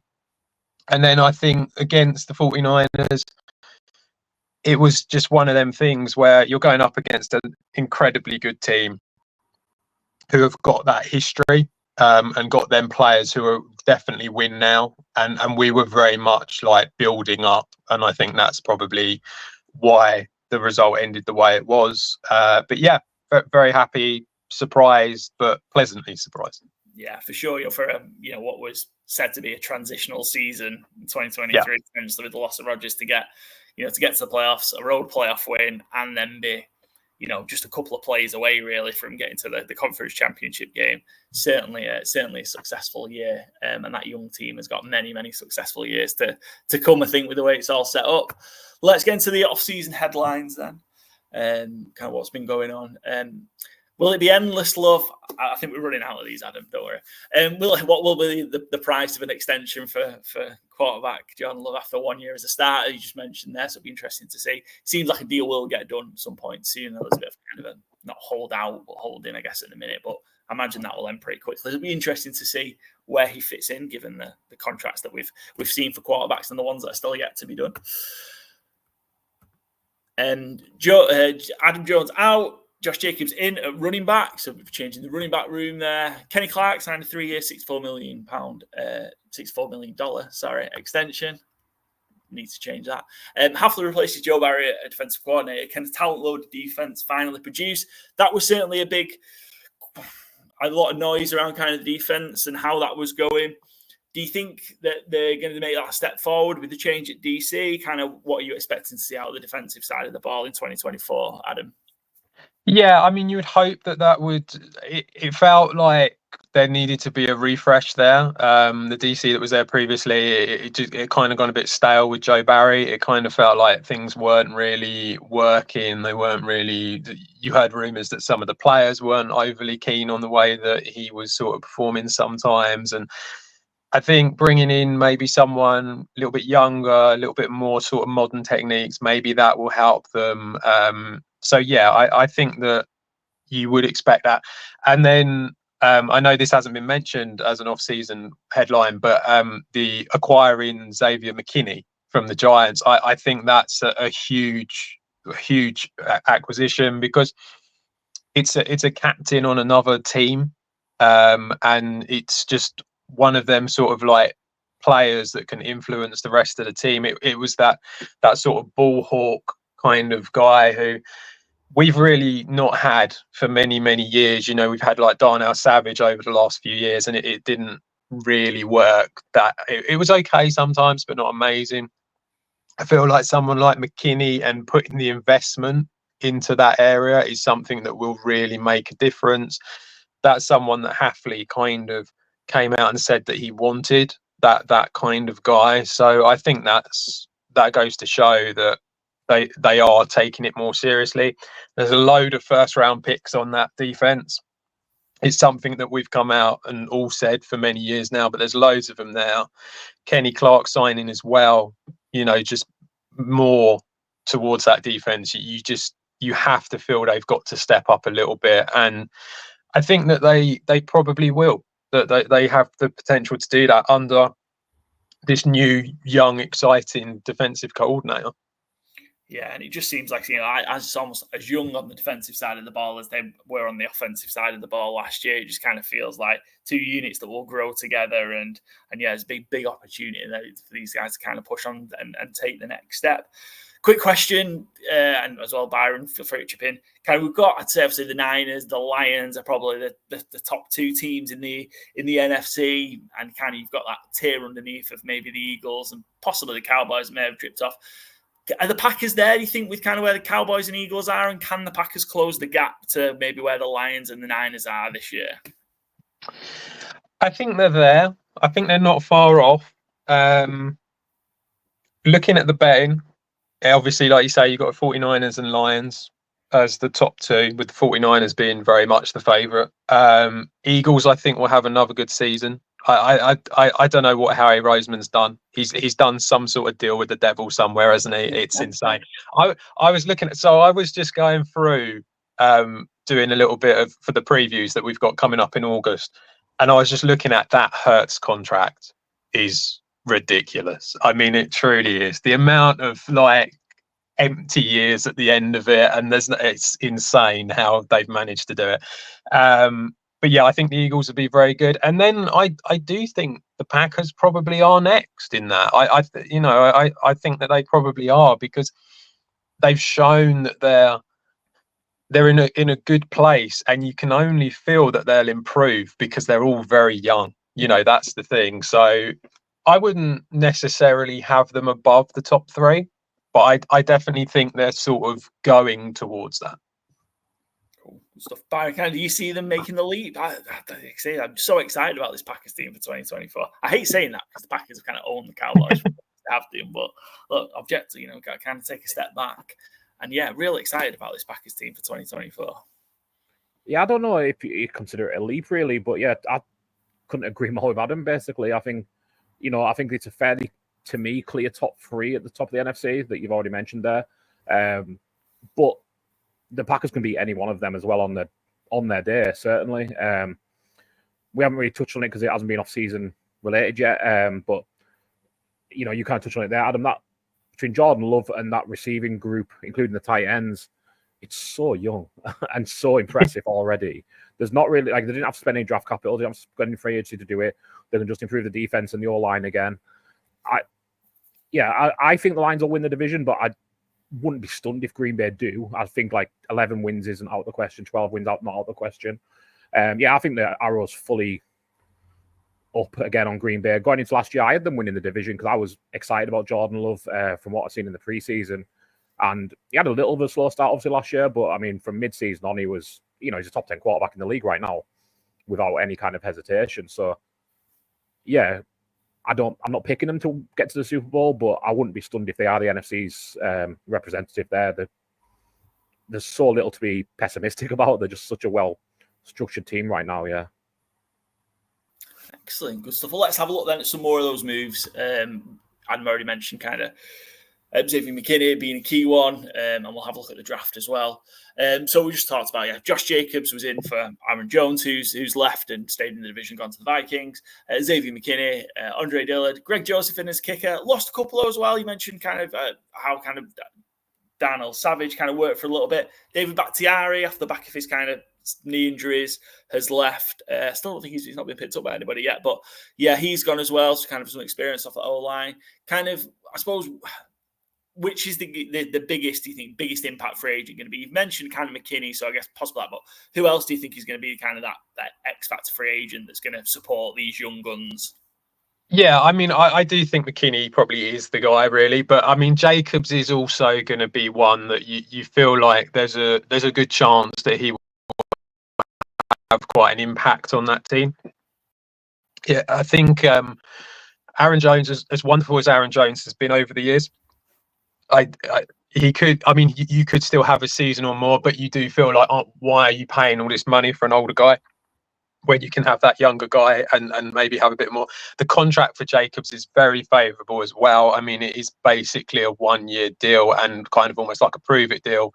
And if he does okay, then it will move on to the next year. And if it doesn't, then they can get out. So the Jacobs deal is great. And I think Jacobs, his history in the NFL, he has always sort of performed quite well in that sort of situation. So I think because of that, the Jacobs one is a big one. Dillard, I think it's probably just a bit of depth on the O-line, and Greg Joseph, because he's a kicker who's done well over the years, and that was one area we did struggle with. Our young kicker did struggle last year, so that's good. Bakhtiari, I mean, I'd be shocked if he doesn't end up at the Jets. I mean, I'd just be surprised if he didn't end up back with Rodgers. I think it is a loss, but it's not much of a loss because he didn't really play that much over the last couple of years. So to be honest, it's not the worst thing in the world, and you're just not going to pay the extra money for someone like that who is, getting on a bit now when it comes to the NFL and just isn't as good as what he was because of the injuries. It's a shame because he was so good when he was fit, but now he just isn't. So yeah, I think Jacobs is going to be a very good one, and obviously McKinney I think is going to be, I personally think he's going to be great for that defense. Yeah, excellent. Let's have a look at the draft class. 11 draft picks I think it was in the end for the Packers. With the headline pick of Jordan Morgan out of Arizona, tackle again, possibly we just talked about David Bakhtiari not being able to stay on the field. Jordan Morgan maybe considered a bit more of a project, but what do you think? How do you think he's going to fit into the Packers, Adam? And how's he going to fit in that O-line? So he took a lot of snaps at left tackle, didn't he, for his college team, Arizona. I think that was what appealed. It was very much, it kind of almost is a bit of a replacement for Bakhtiari. He can play guard as well, so he can move in onto that side and do that. But he took a lot of snaps at left tackle, and I think that was probably why they went for him in the end. That was what kind of, because there was a lot of people thought they should have gone for someone else, a different O-lineman. Was it Graham Barton? Did Graham Barton go afterwards? Yeah, I think he ended up at the Bucks, didn't he? I think Graham Barton. Yeah, that was it. So he was the one that I think a lot of people felt that they should have gone for. He was much more versatile, could play anywhere across the O-line. Whereas I feel like Morgan was very much about maybe not the height. I think a lot of people had Morgan drafted a little bit lower than what Graham Barton was in theory meant to go. But I think because of the snaps that he had, the experience at left tackle, I think that's what they've gone for. And like I say, he can play left guard as well. So I think it's the important part, isn't it, of the O-line? It really is that left tackle, and that's why I think they've gone for him. Who else should we be from the draft class? Who else should we be on the lookout for then? Who do you think is going to make like a real big impact from that 2024 draft class? So I think that again, as I was saying with the Xavier McKinney thing, Edgerrin Cooper, I think that's one that's going to be really good. Linebacker as well, in that sort of like not quite secondary, but you know what I mean, just sort of like ball hawk kind of thing. I think he'll be really good. Javon Bullard, I think, has got a very, very good chance of doing well next to McKinney. I think that's certainly who you want. One that I really like is Marshawn Lloyd. I think that there he does have a bit of a drop issue. He has had that in college, but he looks really exciting, and he's one of the guys that I remember we were doing the draft show, and he's one of the guys who it's yards per carry. There's a certain number if you hit over the yards per carry, or, you know, like on the catches that you make, and then chances are you're probably going to do pretty well in the NFL. And he was one of them that did it. So I think that by having Jacobs as your sort of like more of your pounder, you can have him as your pass catching option. And I think that he does have the potential to be very good and get a lot of big plays for the Packers in a position that, I know we had Aaron Jones, but not a lot has really been spent in that position by the Packers. And I know that running back is kind of the position no one cares about anymore. But it's nice to see that they've got two decent running backs there. They might even have AJ Dillon still there as well for injuries. So to have that as well as the other options on the offense, that's really exciting. The rest of them, I don't really feel like it's more depth once you get past that. I mean, Teron Hopper might be able to get involved, but again, once you've got McKinney and Bullard there, I do feel like he probably won't get involved too much. And yeah, so the rest of them, it's more of a depth thing. And the one I would say, to get Kalen King in the 7th round, I mean, this was a guy who was tipped to be a first-round pick just a year or so ago. So to be able to get a cornerback of that quality in the 7th round, I know it didn't really work out for him in his last year at college, but potentially, bear in mind, you've got Stokes and Alexander already. He's not going to have to start. So he's one that might be able to do something. But yeah, the rest is depth, I'd say. Yeah, like I said, that was one certainly kind of in the space of 12, almost 9 months or 10 months to go kind of from where he was projected or where he thought it might have gone to kind of one of the last 20, 25 picks of the draft. Yeah. Could have been a steal. The last couple of picks of the draft, I should say. Yeah, could have been an absolute steal in the 7th round for the Packers, and a good spot to be in. Adam, what would you say would be a successful season for the Packers in 2024, kind of given the success and the surprise season of 2023? What would be mark as a successful season for you? So I think they've got to continue to grow. I think the idea is, obviously you've got 9-8. You're going to want to kind of become like an 11-6 sort of team, but possibly 12-5 if you get a few things go in your favour. That kind of team is what you feel like you should be going towards. You're going to be in the playoffs. You're going to hopefully be getting a win in the playoffs in the same way that they did last year. It's going to be very, very difficult to be in the Super Bowl when you've got these sort of teams. The 49ers are very much all in. The Detroit Lions are pretty much all in. The Eagles are a very strong team. They are the 3, I think. I think we're just short of them 3. So I think the idea of being in the Super Bowl is probably pushing it too much, but maybe an NFC championship game. It's kind of like it's the next step, isn't it, after what they did. So it kind of feels like that's the next step. That's where they want to be. And then obviously they would love to be further along. We would all love to see them go further along, but I just feel that it might be just a little bit beyond them at the moment. But then the year after, you just build up, and that's where you sort of think you would hope for a Super Bowl appearance in the next 3 years. Yeah, definitely kind of another season of progression. And I think building that excitement and building that, that piece to hopefully, lead to a championship, the Packers will be hoping. Let's have a look then at the markets. You mentioned kind of that from 9-8 could they, get to 11, 12 wins? The line's 9.5, so the over/under line is set at the minute at 9.5. Leaning over, so 9 or 10 wins is where Vegas think the Packers are at. Where would you take this now, Adam? Kind of to kind of put you on the spot now. Where would you take over or under that 9.5 at the minute?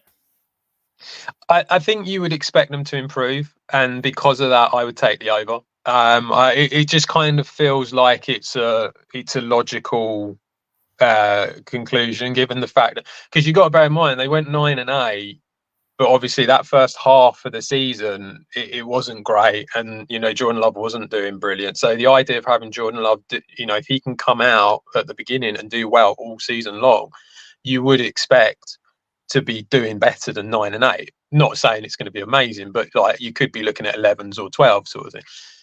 It isn't a particularly easy schedule, and last year was a slightly easier one. They did have one of the better ones, but it's not overly bad. So I think that it's probably one that they can get themselves something like an 11 or 12. So yeah, the over for me is probably where I'd be going, although it is very short, obviously, but it's probably what I'll be looking at.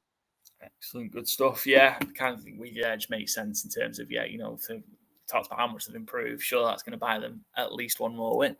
Make the playoffs, odds on to make the playoffs. Like I say, if they get to over 9.5 wins, 10 wins, they'll be in. I think it's safe to say. I don't think we're going to see anybody see with 10 wins. So yeah, odds on to make the playoffs at -170.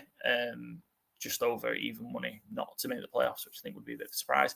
To win the division, their second behind the line. So the Lions are plus, and apologies, Adam, we're using the American style odds, plus 145. The Lions. Packers not too far behind at plus 200. And that's not too bad value at 2-1, really, to look at winning the division. Don't think there's too much between the two teams myself.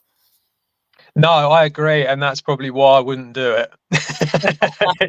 It's very much so. Based on the division as a whole, it feels very much the Vikings are very much looking to rebuild, and dealing with Sam Darnold at the beginning, I think, and then JJ McCarthy. So you wouldn't go there. The Bears, I think, obviously have got a lot more talent there now. I think Caleb Williams will probably do pretty well for them. Having said all that, he is still a rookie quarterback, and it will take a little bit of time for him to get used to it. I could almost see him doing what Jordan Love did last year. So, that kind of is how you go with that. So you wouldn't expect that. I think, the Lions look very, very good, and the Packers look very good as well. So it really could go either way. You could be looking at the two games between the two teams is what could do it on this one. It's going to be difficult to predict. They're very tight. I probably wouldn't go near it. Good stuff. I suppose we'll talk about what we've already talked about. The Bears. The Bears are only 3-1 to win the division as well. So they've got the Lions, Bears, and Packers not separated by too much, which is interesting. When I think that Packers and Lions are far ahead. To win the conference, 8-1. And to win the Super Bowl, 18-1. I took a future out on the Packers way back, maybe in February, March, after the season ended. I think it was 22-1 at that point, so it's come in a little bit, plus 2,200 or 22-1 into 18-1. Yeah, I think that's a good, even still at 18-1. I think that's good value, given kind of how good they were. I think it's a good kind of second tier shot. I think when you look at it, the idea, they could go on a run. So conference winners, I kind of don't mind that one. I really have a hard time picking anybody on the NFC side.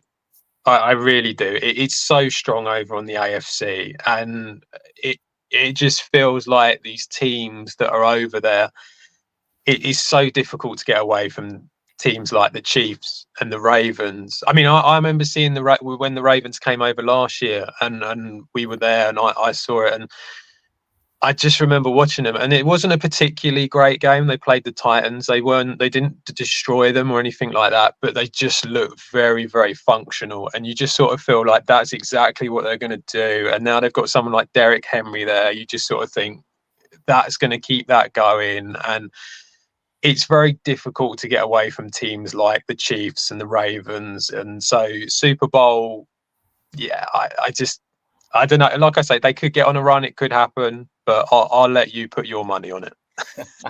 Yeah, I'm tied up a lot in the Packers, as we'll see at the end of the show as well. I'm tied up a lot of Packers bets already, so we'll see. Which again, I'm trying to put my team to one side, focus on to have all these Packers bets, but that's okay.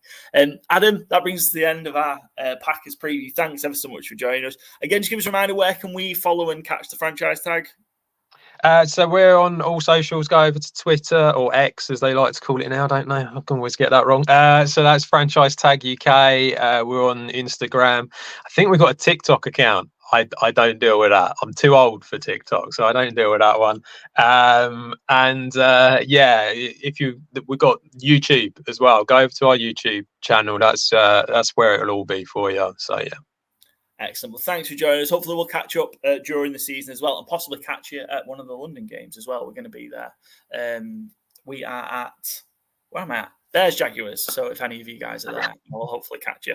We're going to move on to the Minnesota Vikings. We've got Oliver joining us from the Utter Punts Podcast. Great to have the Utter Punts guys joining us again. And we're going to finish off our NFC North preview there. So Adam, thanks again, and we'll catch you soon, buddy. Thanks to Adam Martin there from the Franchise Tag Podcast for taking us through a preview of the Green Bay Packers. We're on to our fourth and final team in our NFC North preview here at Good Teams and Great Teams Cover. And we're joined by Oliver Keene from for our friends at the Utter Punts Podcast. Oliver, welcome to Good Teams and Great Teams Cover. Pleasure to have you on. You're going to be our Minnesota Vikings expert for today. How are you doing, buddy? I'm doing great. Thank you for having me on. I haven't been able to talk about American football in a while, so looking forward to just discussing the Vikings really and getting into it. Yeah. Good stuff. Yes, all going to be all about the Vikings. Very interesting year ahead for the Minnesota Vikings. Before we do get into it, you mentioned there not been talking football for a while. Where is he? Where obviously you are part of the Utter Punts Podcast along with Dan, along with Liam, along with Dave. Where can we find it, and what have you guys got coming up? So you can find it on YouTube, just Utter Punts. If you search that on YouTube, on Spotify, I think it's on iPlayer or the Apple or whatever. It's on everything really. We did a little bit to begin the off season, but due to other commitments, we haven't been able to record recently. But I think the lads will be resuming it when the regular season kicks off in week 1.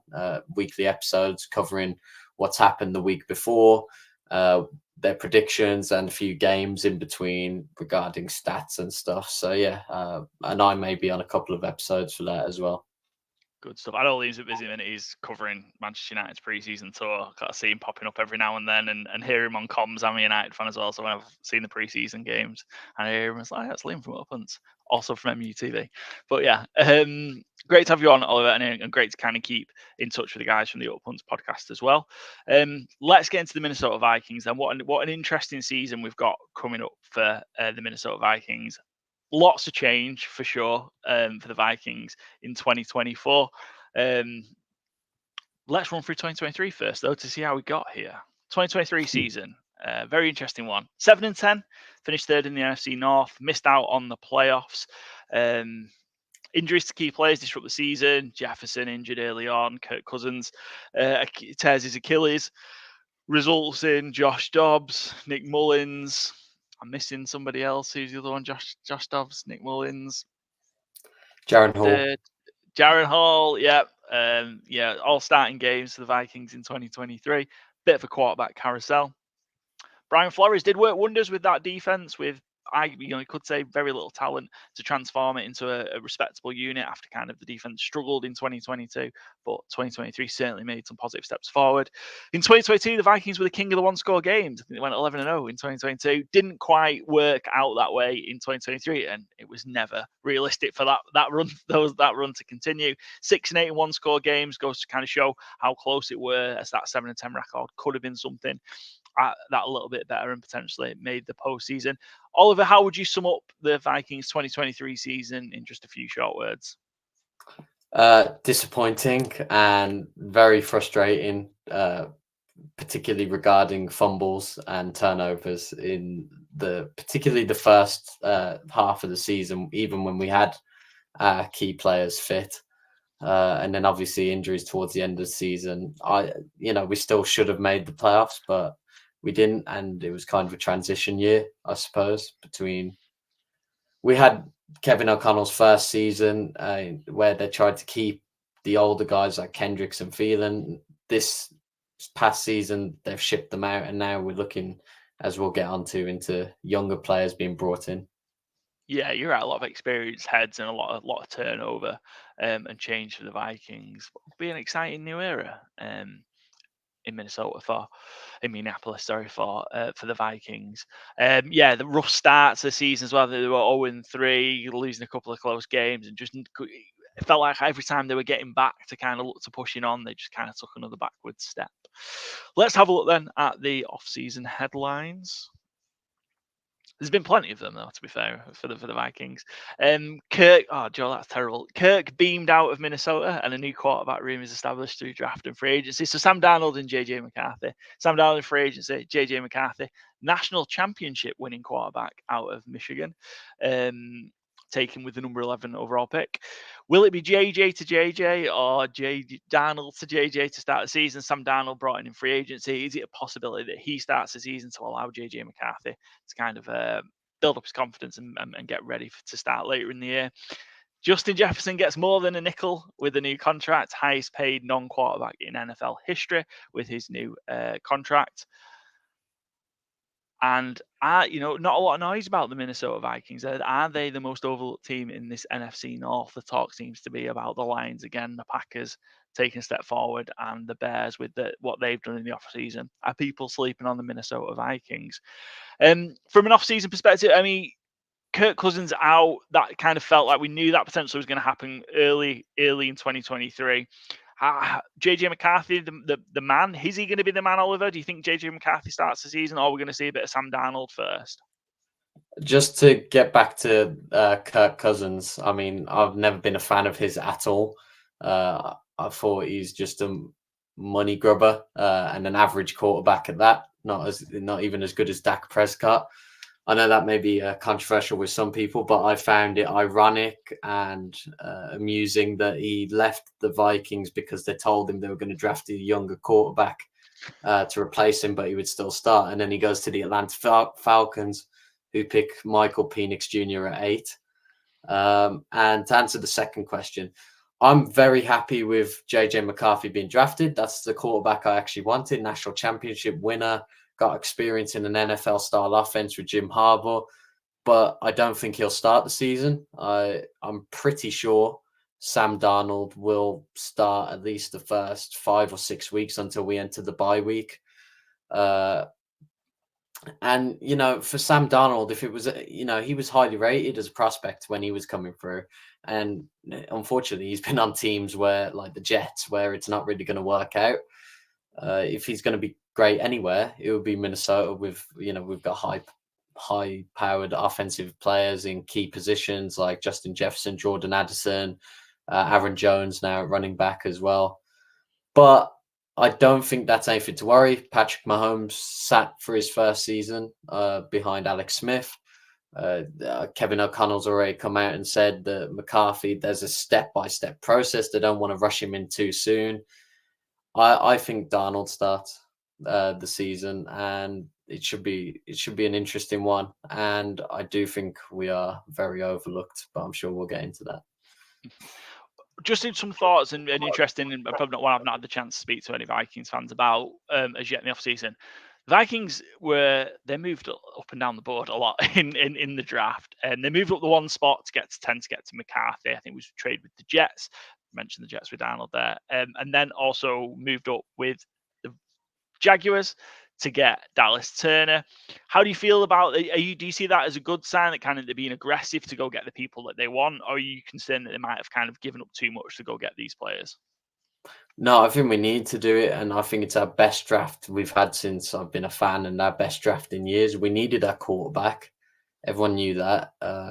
Sure, Sam Darnold may turn out to be like a Baker Mayfield, a regeneration season where he leads the team to the playoffs, gets a win. Who knows? That's a possibility. I'm not saying it'll happen, but there's a chance of that.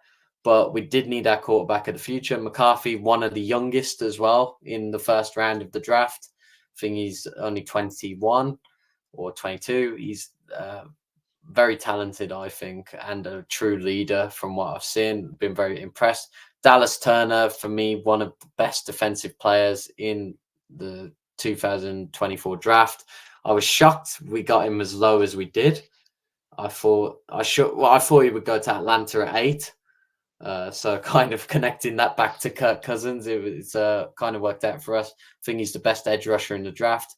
Daniil Hunter left for Houston. We got Jonathan Grenard from Houston as well. But now we have a pair of edge rushers, which is really exciting on that defensive side of the ball.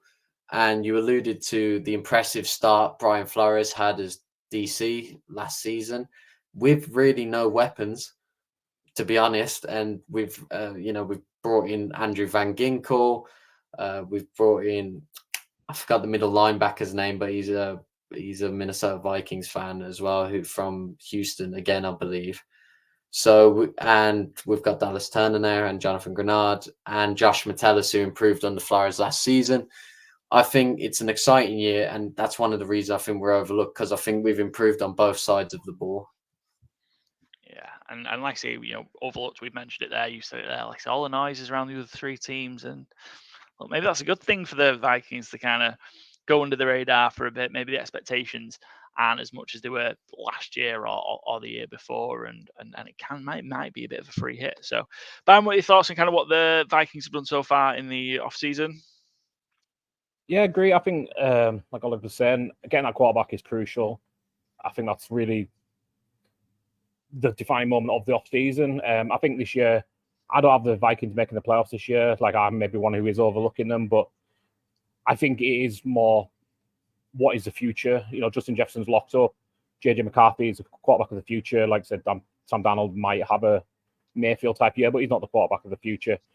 And I see no problem sitting JJ McCarthy, like you say, with Patrick Mahomes, Jordan Love. Like, I don't think teams do it enough. Like, teams are so desperate to throw in a quarterback. Kevin O'Connell's a great offensive play caller. He develops players well. If JJ McCarthy sits 17 games, I don't think it's a problem, because I think it's what is 2025 like is really the litmus test here. I don't think the Vikings are in a playoff Super Bowl window this year. So no need to rush. There's good O-line. Skill weapons are close to as good as anyone in the league. Addison Jefferson's a great one too. Hawkinson, again, no need to rush him back coming off that, rough ACL injury. I think get to mid-season, see where you're at. Do you bring McCarthy in if Hawkinson's good to go? Maybe. But I think, I don't see them making the playoffs this year, but I think just get 2025 the right year, and that's when I think Vikings can push the chips in a bit more. And I do like what they've done in the draft. I think that first round, is both real strong picks, and fully agree on Turner.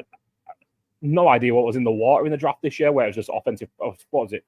First D player was Indianapolis at 16, I think. And if you want a defensive player, that's incredible, because you get your pick of them when you're the Vikings later on. So I think that was really well managed, and I think they are a really well managed team. So I think they're well set for the future, if not challenging this year. Yeah, I think you're key to moving and put those key pieces in the first off season as well. Yeah. Speaking of which, let's have a look at the rest of the moves as well, and the rest of the draft. We've talked about a lot of them, but I think there's a lot of them that bring strength. I particularly like the Van Ginkel and Aaron Jones moves as well, because that talks into, you mentioned there, Oliver, before about maybe losing some older guys and experienced guys. Well, they've got a couple in there, in Jones and Van Ginkel, that can add that. Also, just to mention, Kyrie Jackson was the 4th round pick, sadly passed away a few weeks ago in a car crash. I think the Vikings are being pretty classy and paying out his contract to support his family and covering funeral, things like that. Horrible thing for any team to have to go through. Kyrie Jackson being kind of taken where he was, 4th round. He was pick 108, being at Bama and Oregon as well. There was expectations that he could be quite a good player. So is this one of those things where a team can rally around, even though obviously Kyrie Jackson was only part of the team for a real short period of time? Is this something that potentially the Vikings can rally around for the season? Because we see this happen in sports when tragedy strikes.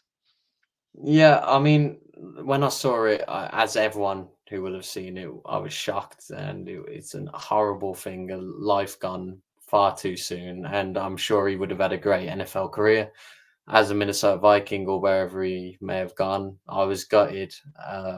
It's heartbreaking, really, but I know even with a short amount of time, the staff and the players and his teammates, they will have it would have had a horrible effect on them. But like you say, they're going to have KJ written on the helmets for every game this season, paying out his remainder of his contract out to his family's estate, and really just honoring his life for this season. And hopefully the franchise can do them proud, while representing his name. And yeah, it is one of those things where, okay, maybe all the pieces aren't quite in place at the current time to get as far as we think, but we've seen it before, like you've said, where one event can get a team to really rally around it and improve upon where they are.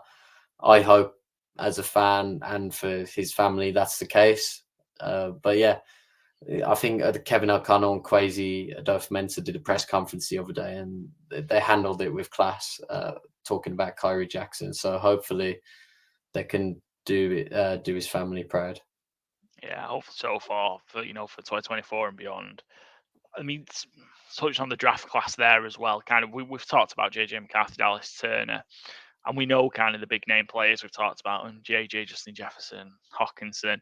Who's somebody other that we might start kind of see break out, whether that's from the draft or somebody that we've not really been talked about for the Vikings? So who's somebody that might kind of be a bit of an X factor or a breakout star for the Vikings in 2024? You know what? This may sound silly, but because it's Minnesota, I'm going to go with Will Rijkaard as kicker. Now, obviously you've got your obvious ones like Dallas Turner. I think Aaron Jones, who we signed in free agency, because our run game has really lacked under Alexander Mattison. It's been poor, and that should improve. But I go with Rijkaard because so many times in the Vikings franchise history, kicks have let us down in important moments and important games. Greg Joseph left, not that great of a kicker, gone to Green Bay. And Rijkaard touted as the best kicker in the draft, I believe, coming from Alabama. Could be wrong on that.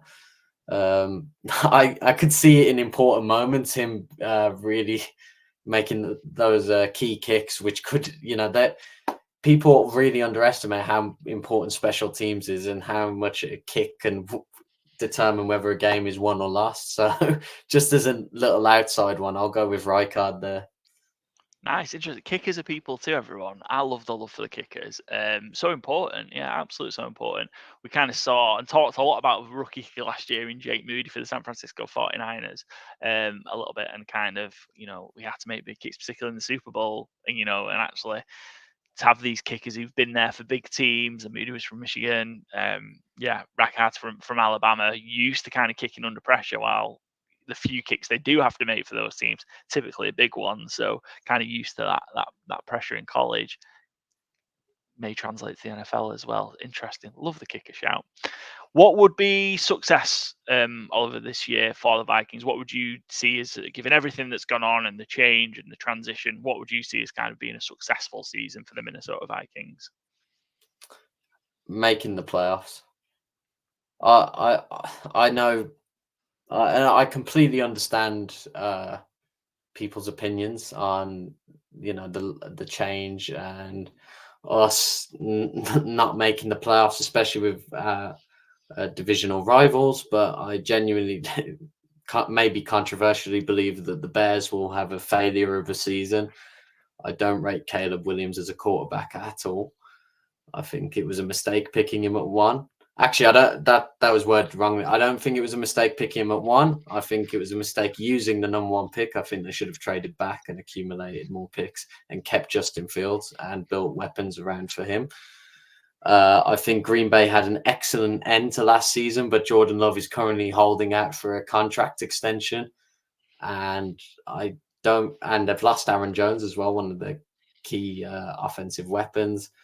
And I don't really know how great Green Bay are. And Detroit, Obviously, really impressive season. Probably going to win the division, but you never know. Sometimes the heartbreak of missing out in the way they did in the NFC Championship game could really have an effect on them.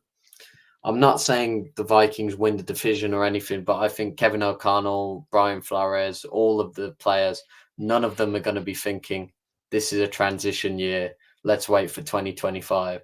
They're all going to want to win. The tragedy of Kyrie Jackson is going to even make them want to win even more, to rally around the teammate that they've lost.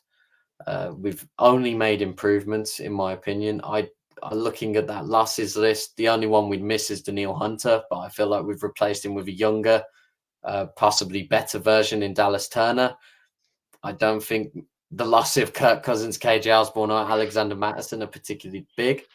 And I think we drafted well. So I would say playoffs for Minnesota would be success. And then once you're in the playoffs, you never know. Never know. Well, look, 9 game, in the era of 3, the 3 wildcard places, 7 teams, 9 game, win 9 games, you've got a hell of a chance of getting in, getting in the playoffs. So yeah, look, I'm loving. Look, I think Oliver's selling me a bit on the Vikings here, Byron. I think I might be getting a little bit more optimistic on the Vikings the longer this segment goes than maybe I was beforehand. So yeah, doing a good job of selling me on the Vikings, Oliver. Let's have a look then. Speaking of selling, let's have a look of what Las Vegas thinks and the odds makers think for the Vikings. So the win total is the line for over under. So Vegas kind of thinks somewhere around 6 or 7 wins. The line's 6.5. So from what you're saying, Oliver, you think the Vikings are going to get closer to 10 than they are that 6 or 7? I do. Now, of course, and I'm one to understand myself, I know there's a complete element of bias in this whole analysis of Minnesota. I could be completely wrong here, but I do genuinely in my heart think that the Vikings will do better than 6 or 7 wins this season. I don't see it being worse than last season. And I've got to remember they won 7 games last year with all that kind of turmoil, the 4 quarterbacks starting games, and we won 7 games. And so many of them we should have won as well. Even against teams like Kansas City, it was 1-score game and key mistakes. The Eagles in week 2, I think it was, Justin Jefferson fumbles it on the line, just stupid turnovers. I think the Broncos game in week 9, maybe we were winning until the last minute and a half of the game. Just silly, like little mistakes, injuries combining the two. And we ended up missing out on the playoffs. I mean, the kind of last 2 or 3 games we were riding with Mullins and really no hope of. It was very slim chance. So our record kind of got affected by the time we got to week 14, 15. So it's one of them. But I think if you bet on the Vikings to do better than 6 or 7 wins, you may make some money.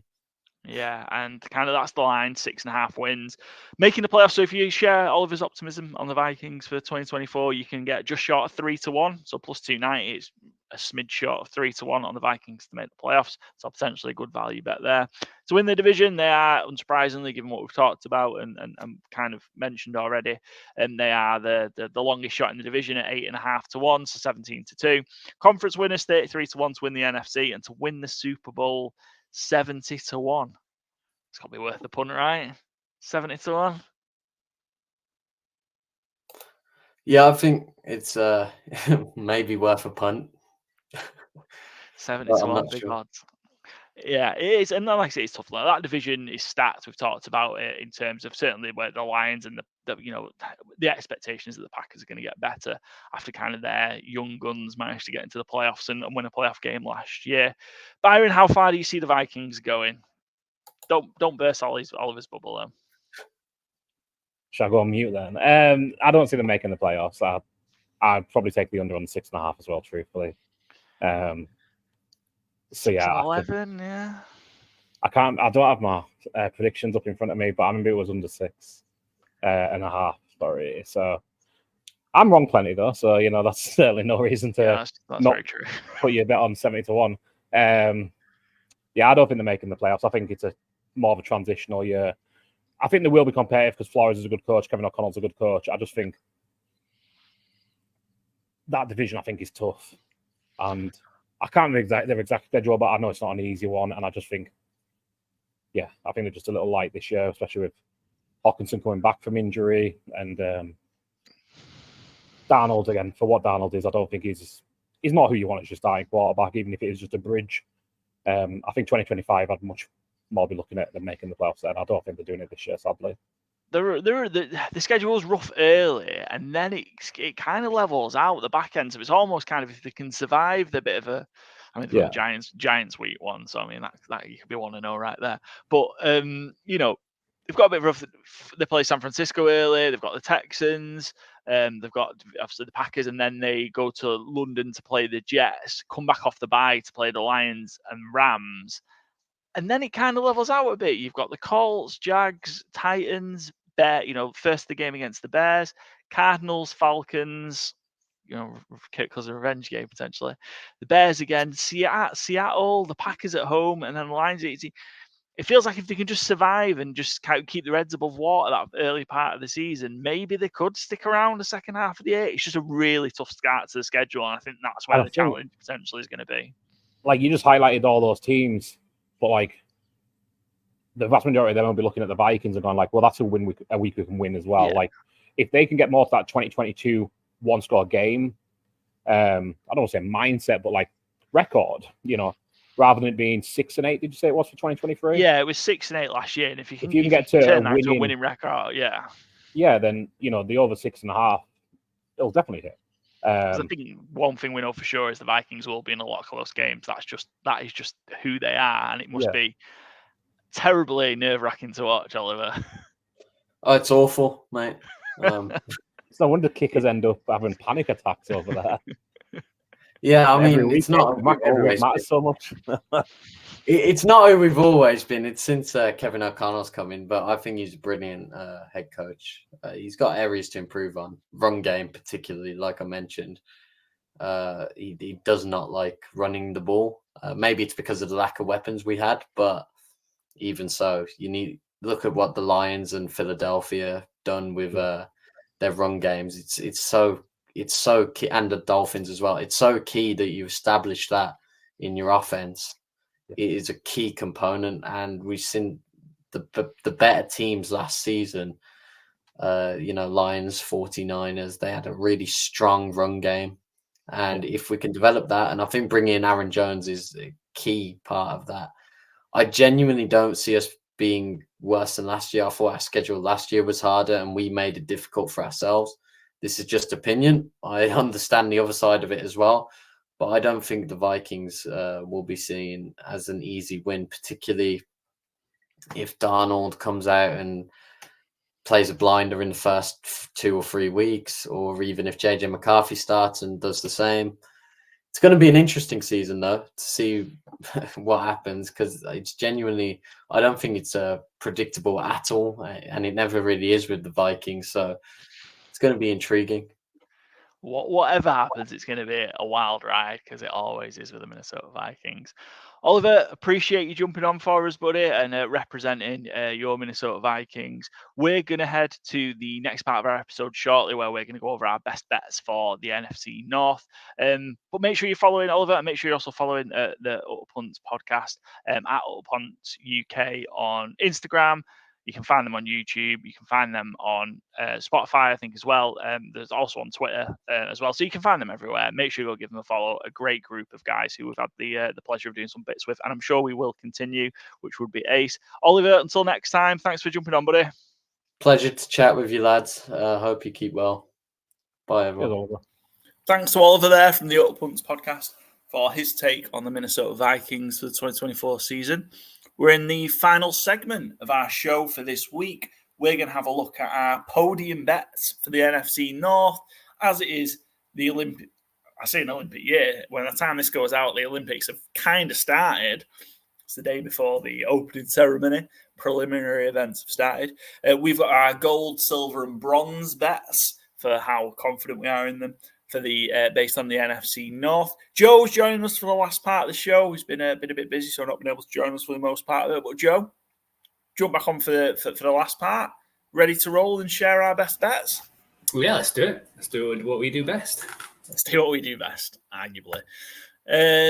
Let's have a look. Oh, also, by the way, probably should I mention this at some point. Oh no, we'll do it in the intro that we're recording at another time about how much money Joe's been winning. But you'll have heard that at the start, so this needs editing now. Great. NFC North best bets. I'm out first. Yeah, I'm first. I'm the first column. So my bronze bet based on the NFC North is, although he's holding out at the minute, Jordan Love to be MVP at 14-1 plus 1400. Packers do it again. You know, they strike gold, so it seems, or bronze in this case, but strike gold at quarterback again. Favre, Rodgers, Jordan Love. You know, the back end of the season, he was incredible. I think he's like that might be 5th or 6th favourite to win MVP as well. If he can continue on what he showed the back end of the season, if the Packers can win a division, win a couple of playoff games, then why the hell not? Jordan Love as MVP at 14-1. My silver bet, Caleb Williams over 3,450.5 passing yards. I don't know if he'll be the elusive first. Well, I think he will be the first Chicago Bear quarterback to pass 4,000 yards in a season. I don't know if he'll do it this season, but I certainly think he'll go over 3,450 and a half passing yards over the course of the season. That's at -110. Too many weapons. I think, it's just inevitable. Unless he gets a big injury, I think they're going to cover the 3,400 yards. And then I've got, Oliver's sold me a bit on how well the Vikings could potentially do. I'm not buying that they're a playoff team, though. And I'm going to have them to finish 4th in the division. And it's not necessarily a slight on the Minnesota Vikings as my gold medal bet to finish bottom of the division. I just think the other 3 teams, we know what the Lions are. The Lions are going to be good. I think the Packers will take a step forward. I think the Bears will be pretty good as well. So sadly, that leaves the Vikings. But they could still be bottom of the division with 7 or 8 wins. Will be a strong division. Thoughts, gents, on my podium bets, gold, silver, and bronze? Yeah, I was, as I realised last night when I was putting mine on, we put them all on the same sheet, but like individually, quite similar, especially gold and silver. So what I found interesting, though, you mentioned Jordan Love holding in. I don't have any stats for this to back it up, or, it's just a query, really. Has a quarterback ever held in from their rookie season with only 18 starts before and 9 wins? That feels wild, right? Yeah, I don't think so. I think this is certainly a first, yeah. Yeah. Just on the Caleb Williams note there again, I'm going to get to my bets in a moment, but if he goes over 3,450, he will be the Bears' 5th all-time passing yardage leader in a season. I think you're going to say in career then. He'll be well on his way, yeah. But that'll be the 5th highest. The current 5th is 3,274 in a season. So, yeah. Woeful. Not much to go to be historic in Chicago, but I think, short of an injury, it's hard to see how he doesn't hit that with those weapons around him, with his ability to throw the ball. It just seems like a banker to me. Yeah. And I like him as well. I think with the Jordan Love, he probably won an MVP race as we did last year, where, one of the top 3 quarterbacks didn't really have a crazy outstanding year where he was guaranteed that person's the MVP. So you're hoping that, because I think he's still going to be a top 10 quarterback, but is he going to be able to, get to that level like the Mahomes, the Allens and all of them to actually, because I think that helps having that standing and having that coming into a season that if one of them to have a great year, they're probably going to be MVP. So probably want something similar, but at that odds, I think it's a decent punt. And I like all the rest of them. I think they all could hit. Yeah, I mean, as it stands, there's only he's plus 1,400 level with Lamar Jackson, and there's only CJ Stroud, Joe Burrow, Josh Allen, and Patrick Mahomes ahead of him in terms of the odds. So, yeah, crazy. Byron, let's move on to you. Cool. So I have a different NFC North QB to be MVP, double the price essentially, 3,000 plus 3,000, 30-1. Jared Goff. A lot of this kind of is built into narrative, but also, I think it has to be a number 1 or 2 seed usually who wins this award. I think the Lions are well set to do so. I think, we talked with Fletch earlier in the show.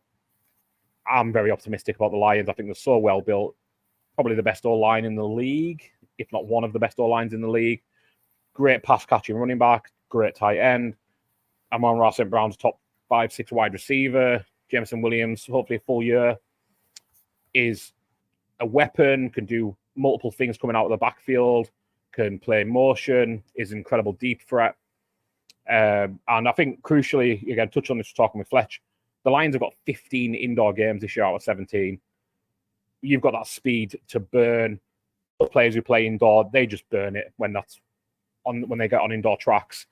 Their first 14 games are all indoors.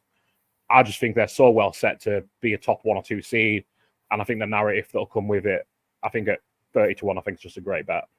It's a great, you mentioned that when we had Fletch on before about kind of the Lions games indoors. It's a great point to pick up on. I wonder, is that maybe somebody's had more games indoors? It's hard to think, though. Yeah. It's a lot of games, isn't it? 15 out of 17. Yeah. I've gone a little higher on Caleb Williams' passing yardage here. I went with the over 4,000, which would make him the best single-season passing leader. And again, I think if he plays all 17 games, that's going to be tough to not hit. I think at plus 350, it's just a nice bet. I mean, Keenan Allen, Rome Odunze, DJ Moore, Cole Kmet, Swift out the backfield. There can't be, I don't think there's ever been a number 1 pick who's been so well set up to succeed immediately. Shane Waldron, the OC, is from the Sean McVay coaching tree.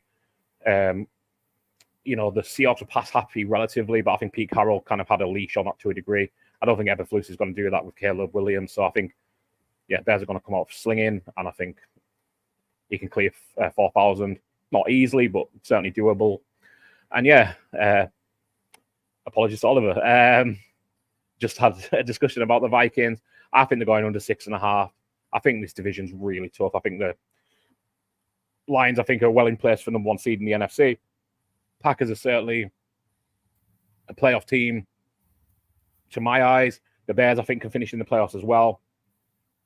I think there's a fair bet the Vikings will go 0-6 in the division. They might win a game or 2, certainly, but I think it's a transitional year for them. Like I said in the Vikings preview, Hawkinson's going to miss a lot of the year. There's going to be some quarterback uncertainty. How long does Darnold keep the job for? And I agree Darnold's not had good situations throughout his career, but he also hasn't played well. He's not overcome those situations. So I'm not sure what the ultimate ceiling is of Darnold, even with Kevin O'Connell, who I do really like as a coach. But how ready is JJ McCarthy? Do they throw him in midway through the season? I just think 6.5, 7 wins is going to be tough to get to. Even though I do like a lot of the players, I do like the coach. I just think it's a tough ask to get there. I just think they're kind of a little thin. So, that's my goal bet for them to finish under 6.5. I think to get to 7, they're going to need to probably find a way to win a couple of those early, 1 or 2 of those early games, and it is rough. They've got the Giants week 1 aside. It is rough. They've say Niners, Texans, Jets in London. It is a tough run they've got. Come back to play the Lions, so I think they're going to need to win a couple of those games early to have a chance to get into 7. I think. Yeah. Joe, any thoughts? Yeah, again, can't really complain. I like the Jared Goff one, just like you mentioned, with being indoors, and I think he's going to be able to pad his stats up really well. Again, I think it's with the Jordan Love kind of situation where you need the other quarterbacks not to have a great year, because even if he has a better season than Mahomes, people are probably going to pick Mahomes because it is Jared Goff. Everyone has that reputation about him. So, but no, I think it's a good shout. I think it's going to be similar, and I think that they could win the conference. And then it's you look at how basically what Purdy did last year. I think it could be something similar. If he's that numbers, gets the number 1 seed, then he's certainly going to be in with a shout. And at them prices, you might as well, go for it. Yeah, that's one. Joe, let's see yours then, buddy. What have you got for us? Yes, so my bronze is similar to linked to Byron's with the Jared Goff one. Is Amon-Ra Brown's had the most receiving yards. So that's at plus 1,200. I think he was certainly high up there last year, and I think he's going to be there again. I think he's certainly a yak monster, and Byron's even made me feel more confident with the 15 indoor games, which certainly helps. And I think it helps. Obviously, having Gibbs and Laporte out there, it takes the attention away from St. Brown. It's not like he's doing it on his own, and we'll see what happens with Williams. I'm not fully sold on him yet, and I think this is his year to show something if he is going to be a talented wide receiver. You normally see it within the first 3 years. So I think Sam Brown's still going to get quite a lot of the targets, certainly down the field. And I think he can certainly stretch the field. And I think at that price compared to the other wide receivers, I think it's good odds. I love, just to link into that, I love, that I think is good bet at 12-1, but his line seems really short. He's 12.75, I think, and he went off for 15 last year, so 1,515 yards, and his line's 12.75 over under. So I really like that as a. I think he missed a game last year as well. Yeah, I really like that. 12.75.5. So you can get that as an over even money plus 100. I'm struggling to see how he's going to drop off 250 yards unless he misses time. Yeah. Sorry, Joe. Yeah, no worries. Making my case even more. Silver is. I'm going for the Bears under 8.5 wins. I wasn't on the Bears train last year, and I think they're going to improve, but we've already talked about the Bears. I'm just not a fan of the head coach, and defenses can go up and down. So having a rookie quarterback, putting it all on him, to get these wins in a tough division. Yeah, 8.5. I think they could get. I think we'll see with my next bet, but I think they could get 7 or 8 wins. I think it's just going to be tricky for them. I could be completely wrong, but I don't know what it is about the Bears. I'm just never confident when your head coach is not. It doesn't feel like he's the guy who schematically wins games for them. And I think usually the teams who are at the top have got. I think the offense is. I think that was a great signing, but I'm not a huge fan. That defense, you've some have ups and downs and more variety throughout the years. So I'm going for the Bears under 8.5 wins at plus 130. And then finally, my goal is exact order. So as you can see, I went Detroit, then Green Bay, then the Vikings, then the Bears. I think the Vikings are getting a bit slept on. I think, they've still got, the best wide receiver in the game. They've got, an outstanding number 2, and I think Addison's going to leaps and bounds. And when Paul read that schedule, it's not something to be scared. And I think they could get 7-8 wins, and then it's how it works between them and the Bears, who gets that 3rd and 4th position. So a plus 1,000, I do like that exact order as Lions, Packers, Vikings, and the Bears. There you go. A bit of faith in the Vikings there. Yeah, 10-1 as well. 10-1, I think it's good value there. Those exact order bets, do tend to get value if you're willing to kind of go against the kind of status quo, which would be kind of Lions, Packers, Bears, Vikings, I guess, wouldn't it? And in a lot of ways, certainly. Sorry to put you there.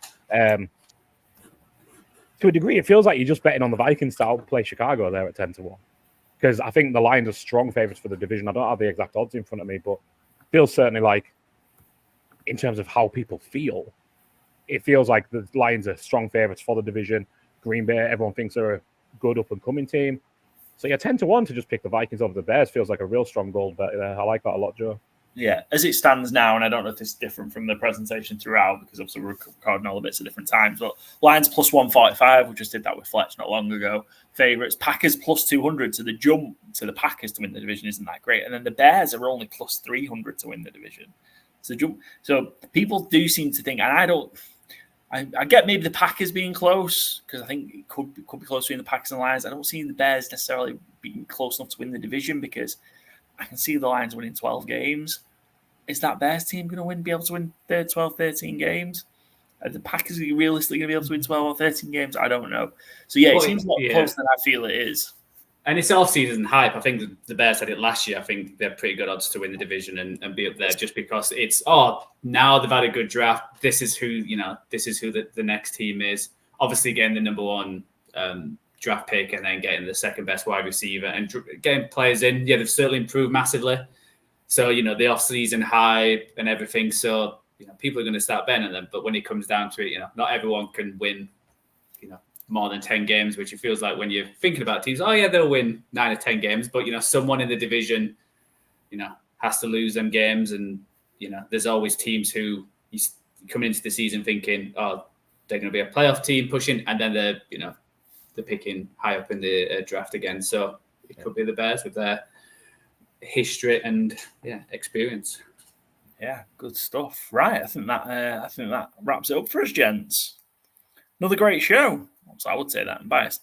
Thank you for everybody, to our guests that have joined us for our NFC North Division preview. Thank you to Fletch from the Sleep at Work Network for coming on talking Lions. Oliver from the Utter Punts Podcast to talk about the Vikings, and Adam Martin from the Franchise Tag to talk about the Green Bay Packers.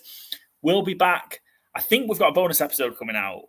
We need to do our Olympics draft, don't we? Everyday events, everyday tasks that should be Olympic events. We're going to get that done at some point and out while the Olympics is on. If that doesn't come out first, it'll be our AFC North episode, which we're in the process of making with some fantastic guests from pals that we've had on before and new people. So that'll make for a great episode as well. As always, please give us a follow. If you're watching or listening and watching and haven't subscribed to the YouTube channel, please do. Also follow us on Spotify. Good Teams and Great Teams cover. You'll be notified as soon as a new episode drops. Also, give us a follow on our Twitter, X, Instagram, TikTok. Am I missing one? No, that's them all. At GTW_GTC. And we'll be back next time, either with our Olympic events draft or our AFC North preview. But whatever it is, make sure you give us a listen. So thanks, Joe. Thanks, Byron. Thanks to our guests. And we'll see you soon.